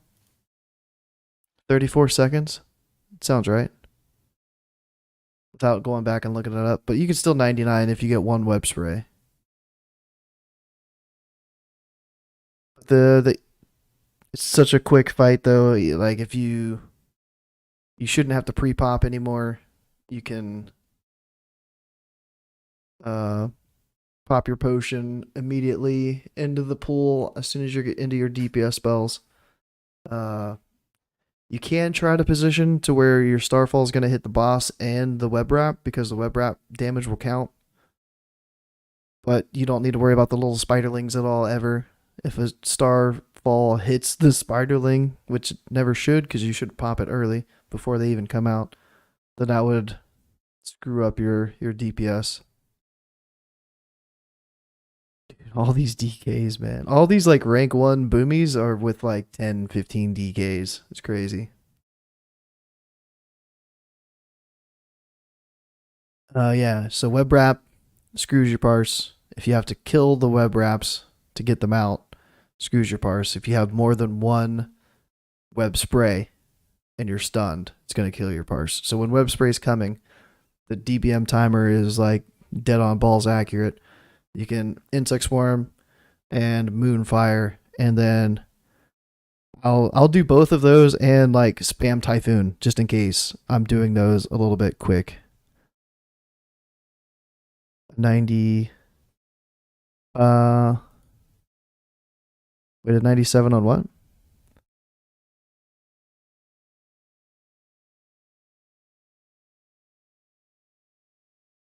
You point in your tree right now.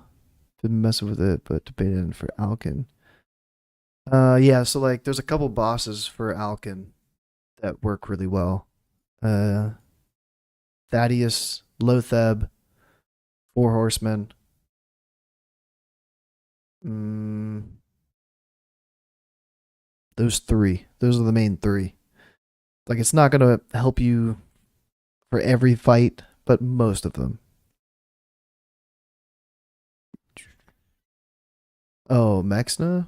It could be your fight link and stuff. Like I just can't see any links in YouTube. You'd have to send it on Facebook. Are you Panson by chance?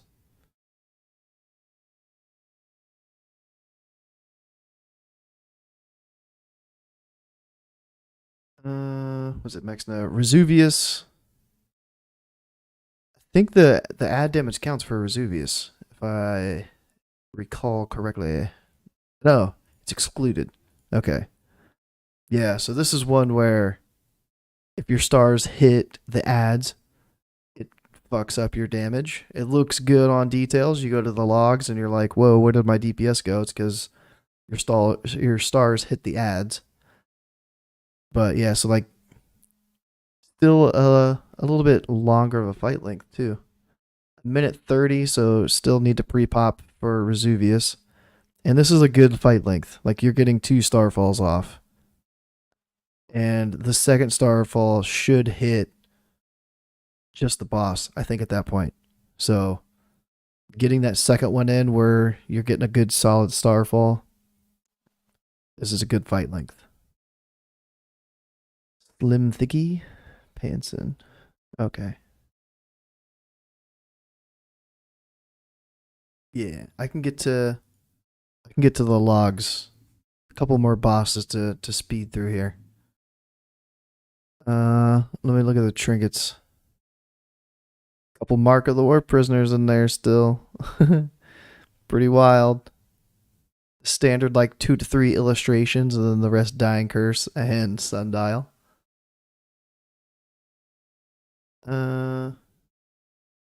What did I go to?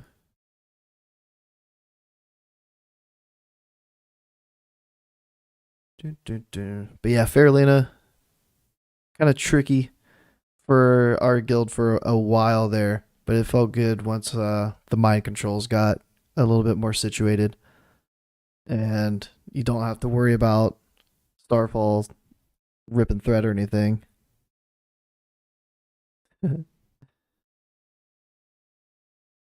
Farolina. Resuvius. Did I say Farolina? Resuvius. I always get those two names mixed up. Four Horsemen. I feel like I always do Four Horsemen pretty well. January 3rd. I mean, November 29th, I guess I did really well. Haven't got back up there for a little while. 8K DPS, but yeah, like, you have to 3 stack for Four Horsemen and not be trying to do the achievement. As you can see in my parses, you can see when we tried to do the achievement.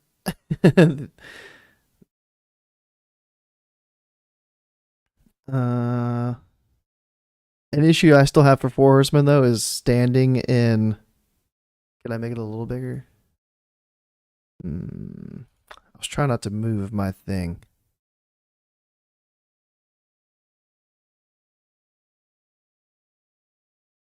Bloop. It's gonna mess that up too. Actually, it's fine. Fine. I can move that, and then I can just hide these things. Bloop. Bloop. And bloop. I can just move that back later. The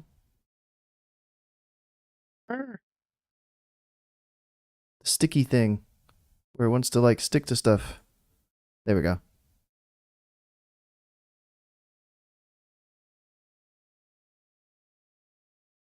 All right. But yeah, 4 horsemen.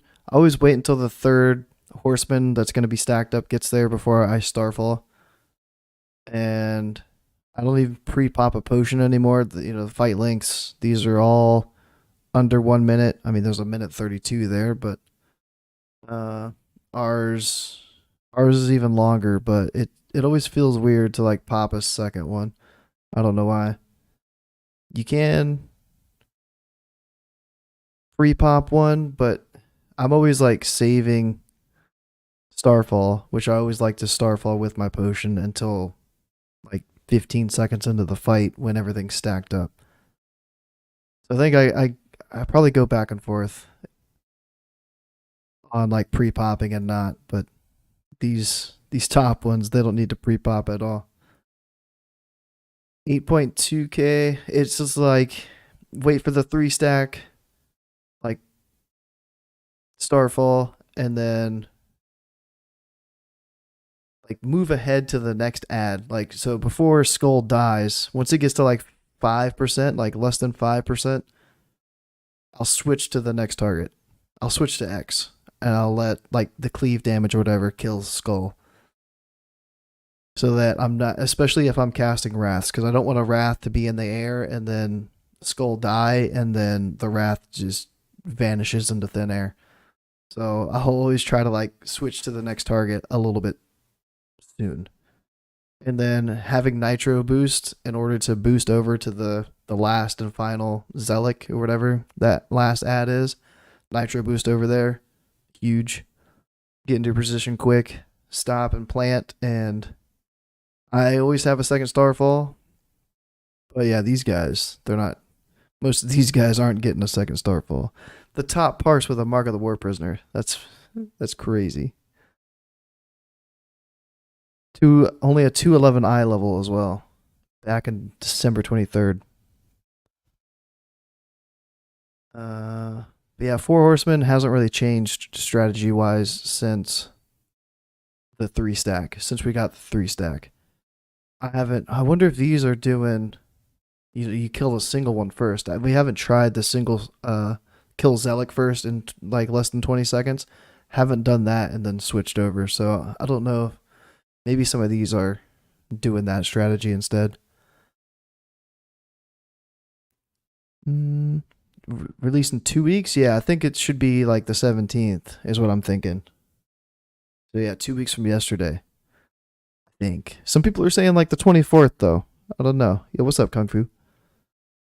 Saffron. Just depends on how many air phases you get. Saffron. So we're at 2 minutes, 1 second, and we're only getting 1 air phase.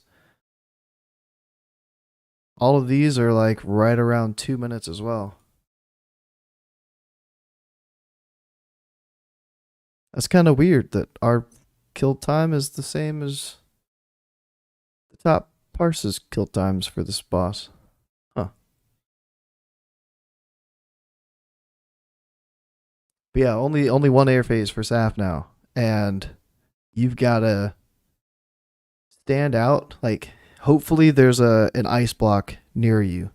And then you can continue to just keep pumping. Like, hopefully you don't need to move for Blizzard. We just stand in Blizzard now and just soak the damage and just get healed through it. If you're having problems dropping your treants, you need to just be closer to Saf, like be close to that inner circle at the start of the fight when Saf like spawns. So hopefully there's like a pull timer that somebody does, or I don't know if there's a weak aura, but should be able to pre-pop this as like Saf is forming and then be like right in the middle there, pop your treants, and then like with your treant GCD, you can kind of like move away from the boss so you're not getting hit by anything you shouldn't be getting hit by. And then yeah, like during the air phase, if you're stacked up for like the blizzard, so the healers can just AoE heal. Try not to move too much, but spread a little bit with your insect swarm GCD and stuff. And then if you're lucky and there's an ice block right near you and you just get to stand there and continue to cast right until the last second, you can watch the little ice ball dropping, because as soon as it hits, that's when the AoE damage comes out. So you can wait until that very last second, get another cast off, and like pop an instant cast or something as you're ducking behind the ice block, if you're really trying to like have that good uptime. It's kind of risky, but it's pretty fun. And then KT, dude, I haven't tried to parse on KT in a long time. I've kind of stayed still. Like my parses went up and then just leveled off, because I'm always trying to crowd control, like mind control, crowd control the mind controls. So yeah, if you're having to crowd control, it's gonna hurt you. At this point, like the mana drain used to really hurt on this fight. Oh, I've never really looked at the DBM timer. Honestly, I don't know. Saffron. So 8,500 DPS for Saf. What was mine? 72. And I felt like I was pumping. 7,100 last night. Felt like I was pumping. Oh yeah, and if you're having to decurse, GG. You're gonna be 5k, 6k DPS decursing. It's gonna feel bad. KT, we've got 8,500 DPS on KT. That's pretty crazy. I think I know Sunstep. I think I know this guy. They're in Scum, my old guild that I was in. They used to play a warlock. Small world.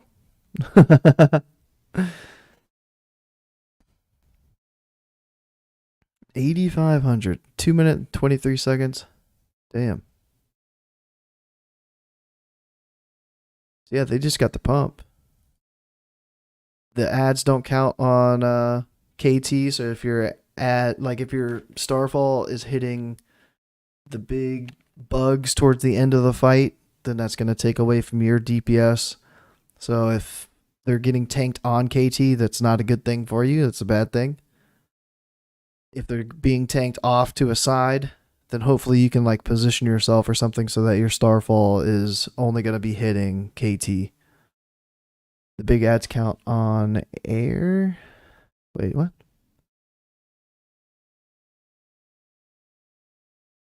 If the big ads count on air, if the MT takes them. Oh, no, yeah, no. The only ads that count on KT is the spirits, and it's only the damage that you do to those, like the lady ghost that creep in.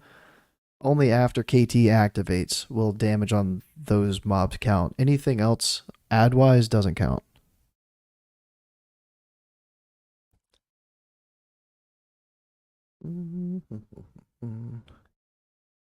I see some old friends' names. Yo, he just destroyed compared to everybody else's parses. Holy shit.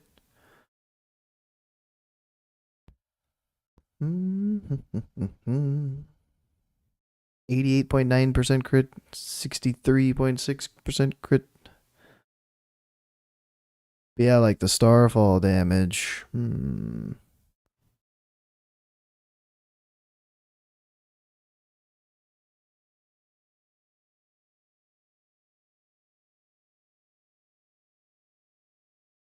The Soul Weaver. There it is. Soul Weaver. So they got some Starfall damage on the Soul Weaver at like the very start of the fight. They had 3 stars hit Soul Weaver. At least 3. Wait, what? How do they do 28k damage to the Soul Weaver with a Starfall? Damage done.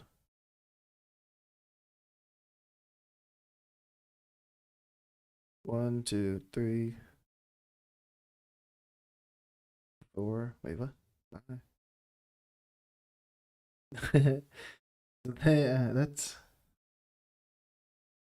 That's crazy. They had a Soul Weaver and popped their Starfall and hit it right at the start on pull. Nice. Maybe I've been doing that too and just not even noticing. Yeah, like the only thing I was doing to the start or the Soul Weavers was like popping some dots right before KT would activate, so the dot damage would uh count from the ads. But I feel like in if I know this guild at all, uh they might not be doing damage to the ads. Like they might just say like fuck the Soul Weavers and just start on KT. So that's gonna help the people that are doing the damage to him. Because a Soul Weaver staying alive that long is weird. Uh, KT. So what? There's Mally and there's 3 Drake, like Sar 3 Drake. Gothic 4 Horsemen, KT. So Sarth is gonna be a Zerg. You have to Zerg it, and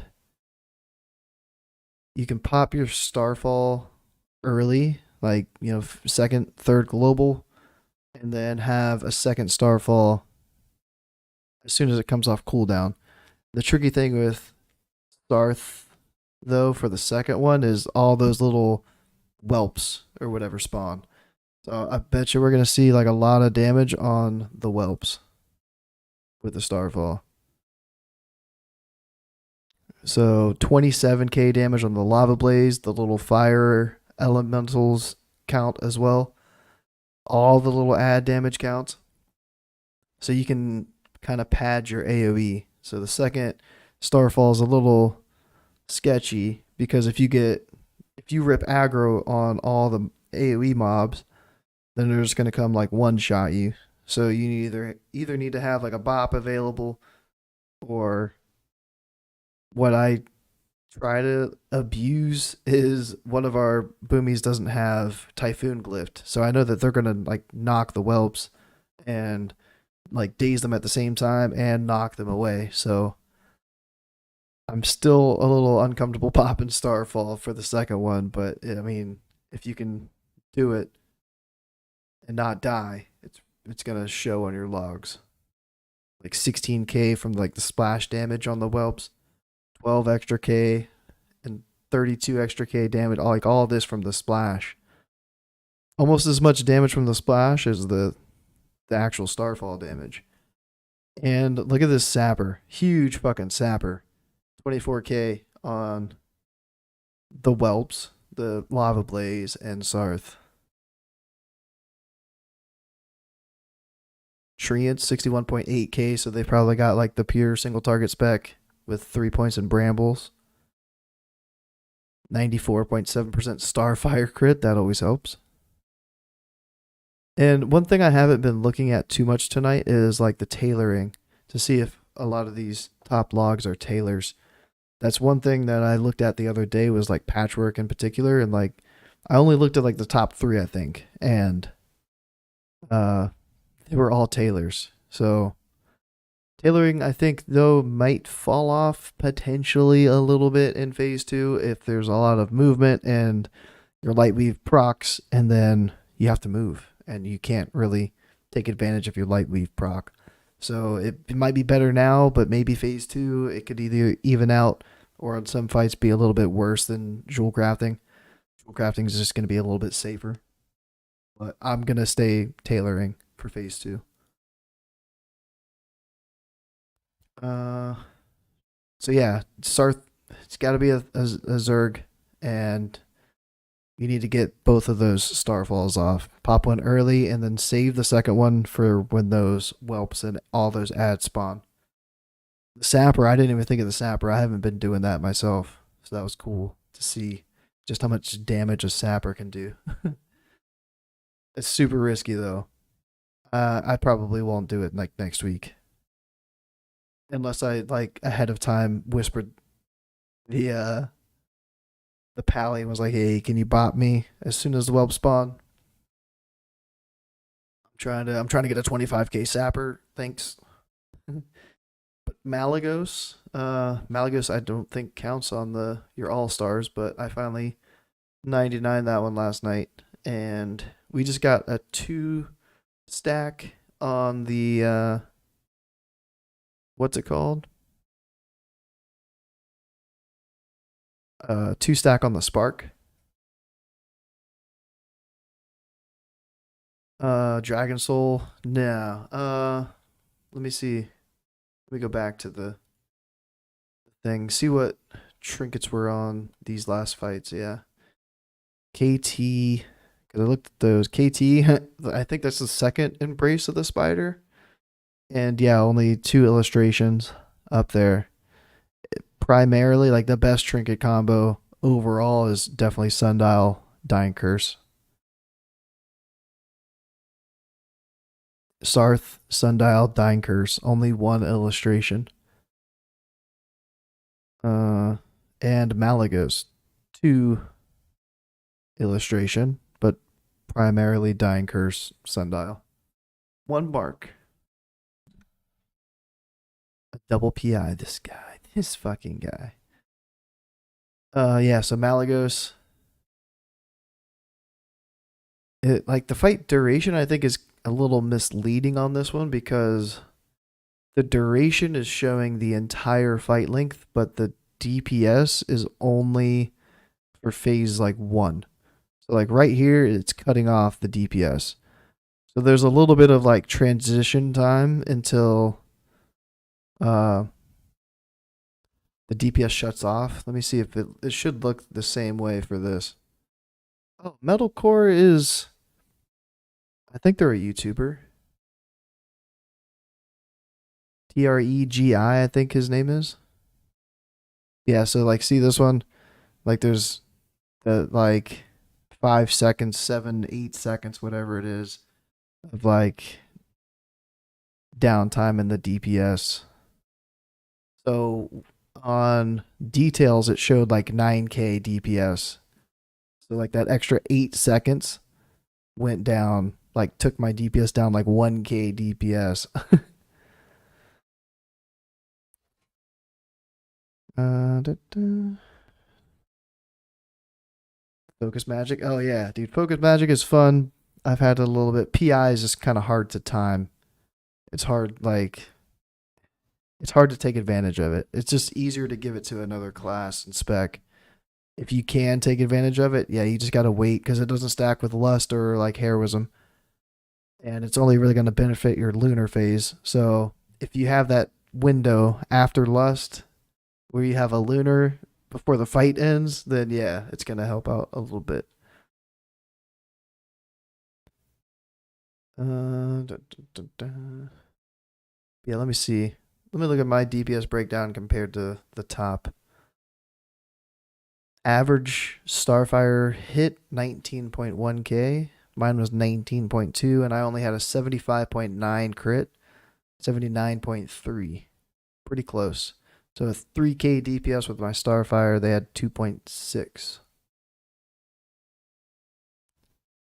29 cast of both. Interesting. Wrath, 52 cast, average cast of 9.9. I had 45 with an average cast of 10.5. So 2.6k DPS, only 2.4. So they had more DPS on something. Insect Swarm 1.7k. Mine was really low. They might have dotted 26 dots. They probably got a really good snapshot on, yeah, like look at this Scion snapshot for their Insect Swarm. 160k damage on the Scions. And they've got a little Alkin Frenzy up there. I see you. I see your Alkin Frenzy. But yeah, like that just goes to show like how much damage Insect Swarm does to the ads when you can snapshot it. So Moonfire, I've got a couple spams that I did because the little uh cyclone phase or whatever it is, I put up Insect Swarm, I'll like Typhoon, and then I'll just spam Moonfire, so I'm doing something. Yeah, damn. That Insect Swarm is insane. Starfall, they got 215k damage. I got 115k damage. Let me see when they use their Starfalls. Or did they only use one during like the stack? Where's it at? Oh, they used 3. Where's mine? Starfall. See, I only used 2. Like, oh, because was our fight just. Theirs was long. Theirs was the 5-minute 22-second. Did they. How many people did they have? Let me see.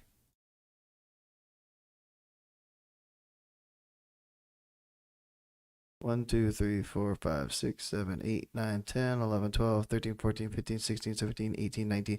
They 20-manned it, and there was like what? 1, 2, 3, 4, 5 other casters. 6 total casters. So this is kind of cheesy, yeah? A little cheesy, huh? Yeah, this is Mally. So me, on the other hand, I'm having to deal with 1, 2, 3, 4, 5, 6, 7, 8, 9.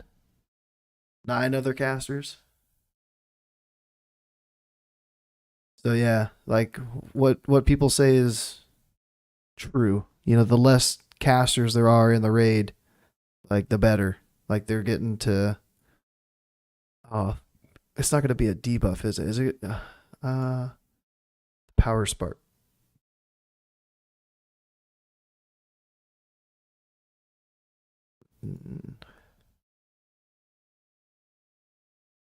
I was like, I don't know if you could see how many stacks they had. They might have got like a 3-stack or something. Can you see?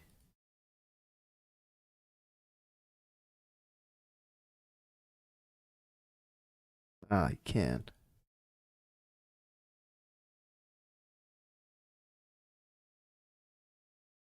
Where are they at?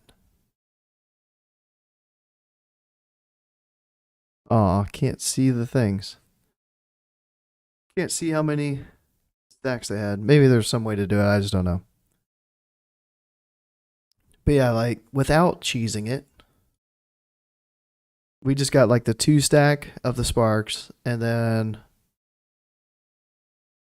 I tried to like dot up the scions while I had 2 stacks. Tried to like pump Mally as hard as I could while I had the 2 stacks. And yeah, like Starfall, I think I Starfall on the very beginning, and then the second Starfall. When did I use Starfall? It was like if you use it, I'm always scared to use it at the very very start. It'd be nice to pop it like 2 seconds in, and then be able to Starfall like the double stack, because I think Mally is gone. Maybe not. That's still casting on Mally. I don't know. I feel like it's because maybe I do it like later, but like the Starfall, if it hits all the scions and like the lords, I think it would do a lot of damage. But my Starfall is always on cooldown for when all the ads spawn, so it feels kind of bad. But the rank 1 log got to Starfall and hit the ads and everything because it was a bit of a cheese. comp. Yeah, the only thing kind of wonky that I do is moonfire while I'm up in the air. Spam a couple moonfires, so like you get lifted up or whatever. Your wrath keeps getting like interrupted and stuff. So like I'll insect swarm and then moonfire. I throw a typhoon in there. I did get a wrath off and then went back to moonfiring. So yeah, like getting the double spark stack and getting as much snapshot on all the ads as you can in that double spark after Mally flies away is what helped me out on Mally. So yeah, that's all the boss fights. Let me take a look at this log here real quick. I've got Slim Thickies pulled up here. Patchwork not logged in yet. Ooh. December 29th. Wait, it hasn't locked in from the 29th? Actually, let me look at the gear first real quick. Let's see what we got. Hit a little bit high on the hit. Should be able to drop some hit rating. So like first thing, you could switch your 9 spell power 8 crit to a 19 spell power gem and drop that 4 hit rating. If there's any other gem that you have for hit, you could drop it. Maybe not. Or yeah, like you got to find a piece that you can drop some hit from.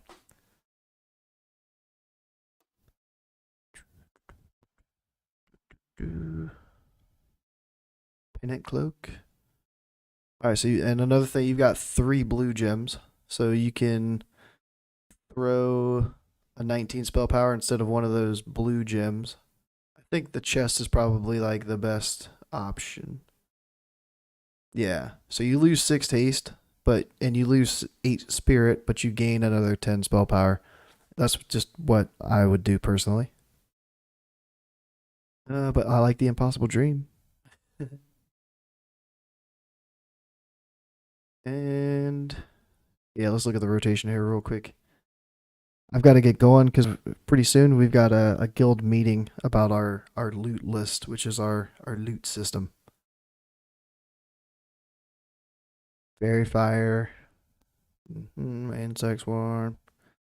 Yeah, don't cast this Wrath right here. Well, I mean, it's not terrible. But you didn't Starfall until 15 seconds into the fight. You want to Starfall really soon so it gets off cooldown. You still would have only gotten 2 uses on this fight, but it's just good to have it in like a habit. Like every single fight, I think maybe there's 1 or 2 like Lotheb. I don't pop it immediately, but you should if you're trying to parse. But yeah, for the most part, like you want your Starfall to pop ASAP. Treants down before Lust, so like a 9-second Lust at this point is a little bit late. I feel like if it's not 5 seconds, around 5 seconds, it's a little late. Lunar, like that, just unfortunate. Took a bunch of casts to get into your Lunar. But you used your Starfall in your Lunar phase, so like an extra global during your Lunar that you didn't get to cast a Starfire with.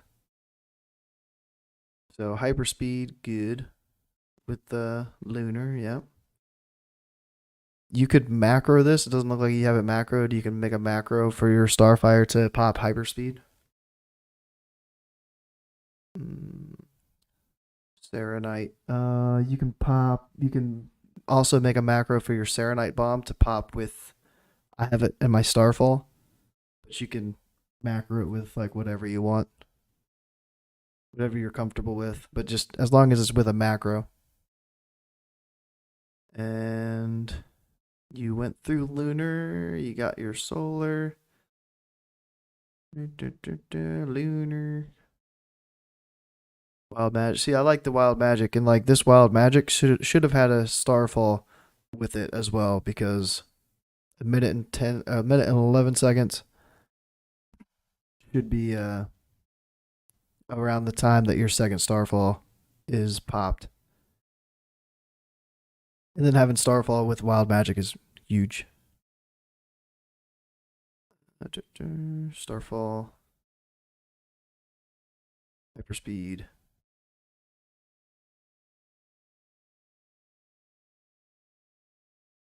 Yeah, there's just like a little bit of a gap there, like when you popped your hyperspeed without like a macro between Starfall and your Starfire. I think. It's a little gap. And then like I try to throw in some sappers instead of throwing like an extra Serenite bomb. You can throw in a sapper for like your second one, like for for Patchwork in particular. Like I'll throw Serenite at the start and then sapper during, like at the end. Yeah, nothing too crazy like that's incorrect or wrong that needs changed or anything. A few little minor things in the rotation.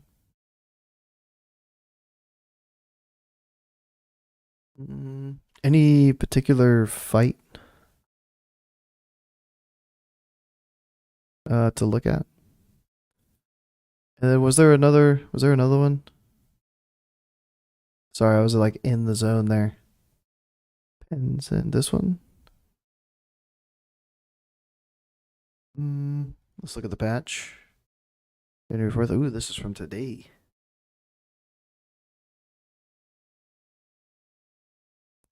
Ooh, good crit percentage. I mean, Starfire's a little low. Unfortunate. Good hit percentage, like dead on. Fucking hit.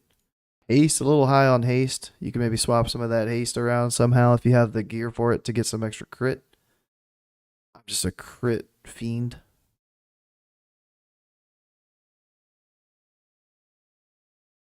But I mean, you've got Torch. Torch has a good little chunk of haste on it. But you've got some good crit pieces like Lost Jewel and Swarm Bindings. Like, okay, so these boots maybe you could maybe change them.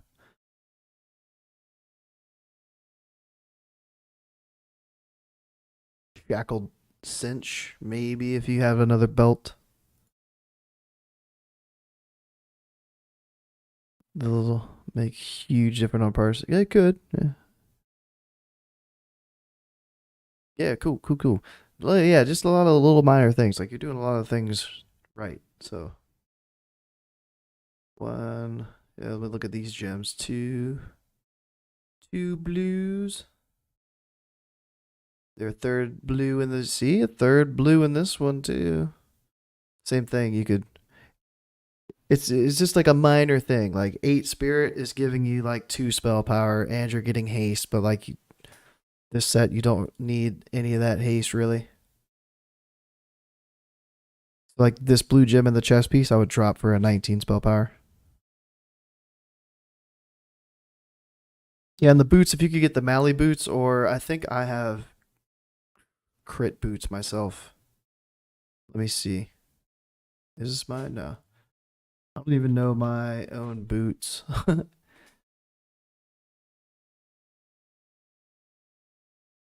Septic Wounds are the boots I use. 38 crit, and it's got like the spirit like your haste boots have.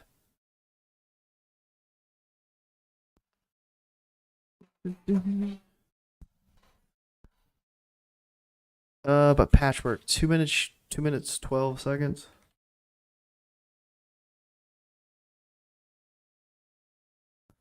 A little longer. 4 Horsemen, 2:17. Pretty long. Noth, a minute 32. Pretty. Oh, so like your kill times are just a little long. 2:19 patch. That's the one we just looked at. Yeah. Grob 2. Yeah, like these are just some longer kill times. It's gonna. I mean, that's a good fight length for a noob, kind of. The minute 17, but A lot of these are just a little too long.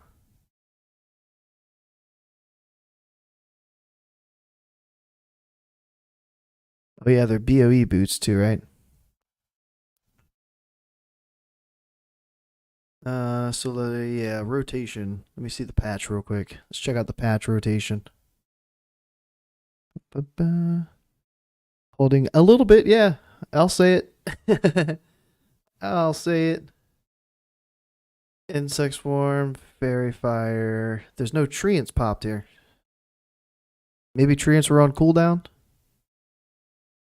Maybe you popped them on the trash or something. But treants is a huge, huge GCD. They should be thrown in like right about here, like third GCD ish. 4.5 second lust. So they could even you could like fairy fire, treant, then insect swarm, then starfall. I would hold the hyperspeed. It's like your wrath is already sub 1 second cast. So like hyperspeeding your wrath isn't doing anything.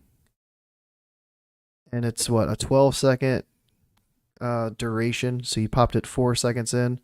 And you didn't start casting your starfire until 9 seconds. So like 5 seconds worth of your hyperspeed like didn't reduce your cast time of anything. Look at the other like for the treants. Alright. 4:16. So like you were saving like what 0.1 second. So like that's half of a second of cast time overall that you might not have gotten because you popped hyperspeed a little early. So yeah, just wait for that lunar. Pop your hyperspeed right here with this starfire. Just make a macro like /use. I think it's 10 for your gloves. So that'll pop your hyperspeed, and then you can have like /cast starfire. And solar, okay.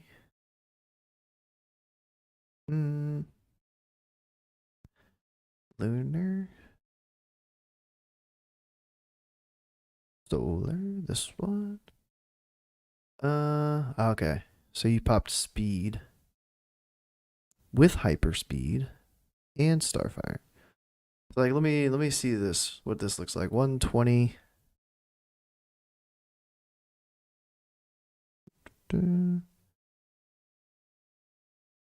Doesn't look that bad.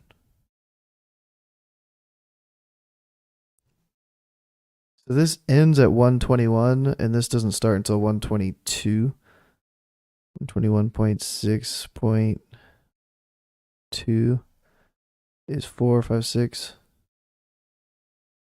So like there's another like 0.6 seconds of cast time that you lost right there by popping the speed and hyperspeed separately and not having it macroed. So it's like you lost that half a second from your first hyperspeed, another like half a second here, so like 1 extra second of cast time that you could have had during the fight. But yeah, like one thing that I use with like my rotation is my insect swarm. You're doing yours a little weird, like not weird, a little different. I was trying to say than mine. So like you're waiting for the eclipse to proc and then popping your insect swarm. I do it like at the end. So like as soon as the lunar ends, I'll pop insect swarm, and then hopefully like that starfire right there would proc the solar. So like if this is the first starfire after lunar ends, I finish this starfire, use insect swarm, and then in that GCD if I see solar procced, then I can immediately swap to wrath. And then the same thing for wrath. Like as soon as solar ends, like right around here, I'll finish the wrath cast and then pop insect swarm. So then if that insect or if that wrath procs the lunar, then I can do the same thing. In that GCD of the insect swarm, I can switch and go to starfire. The end. Yeah. I've tried it a couple different ways. Like I've tried it like that, like at the start, and to try to take advantage of like improved insect swarm. It just didn't seem to like be enough benefit from improved insect swarm to pop it once the eclipse procs. Yeah, no problem, dude. No problem. But was there any other fight like in particular, real quick? Because I gotta bounce. I gotta get out of here. Patch. All pink tomorrow. Yeah, for sure. For sure. Gluth? Okay. So Gluth, a little bit longer on the fight time, of course. But let me check your replay here. Da-da-da. Who's the tank? That's what I should be looking at. Gluth is a pally tank in something. Okay.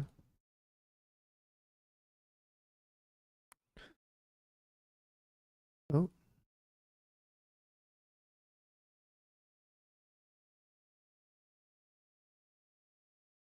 All right. So I've got you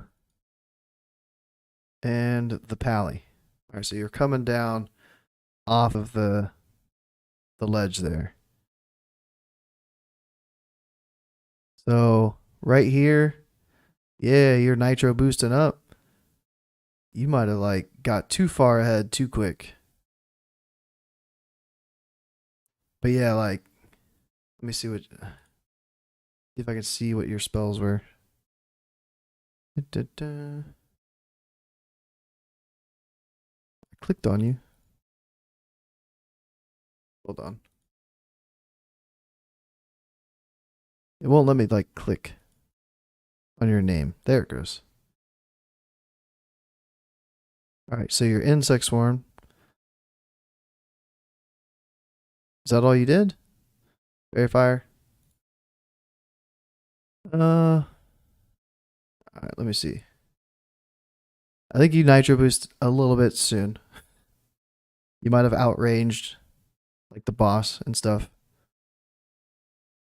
So maybe hold off on nitro boost. Do like one or two extra GCDs before you try to like push to the edge of the room. Oops. Let me see. Your cast insect swarm. So yeah, like 4.5 seconds in is when you got your insect swarm. Just be a little bit closer towards the end of the pipe. So I will dash down the pipe so that I'm right there at the end of the pipe, ready to drop down as soon as possible. Just to have like as much uptime as possible. So in 6 seconds, you only used 3 spells. So I'm also like I'm insect swarming. I don't have to fairy fire, luckily, but insect swarm, treants, I'll moonfire and I'll typhoon and I'll even like starfall, like all 5 of those things to move and get in position because they're all instant casts. And then the starfall, you want to be as close to the far wall as you can because you don't want any of the starfall damage to hit any of the chow ads. So if we look at your damage,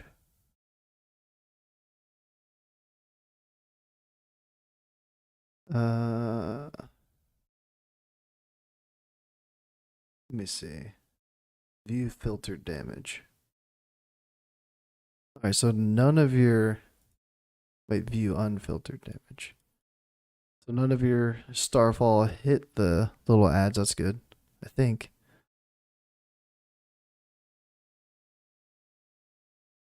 Okay. Yeah, so you might have been good on your position. Some people stand a little too close to the middle of the room and their stars are hitting the chow. That's not good. So yeah, other than like the positioning, same kind of like rotation once you're planted as patchwork. And just a faster kill time would help. I think this fight was pretty scuffed. Oh yeah. Mm-hmm. Yeah, nitro boost to the back of the room as long as you're not outranging the boss and the tank. Or popping like Starfall and then outranging your Starfall from hitting the boss, which that didn't happen. So, but yeah, you just don't want any of the stars hitting the zombies. Yep. Cool. All right. I'm out of here. Gotta go. Got the guild meeting. Uh, I don't know if I'll be back on tonight, but we got 10 man tomorrow, and then maybe PTR Friday. Ulduar PTR Friday potentially. I don't know. Yeah, dude. Hope it helps. Thanks for hanging. Thanks for chilling, and see y'all another time, another day.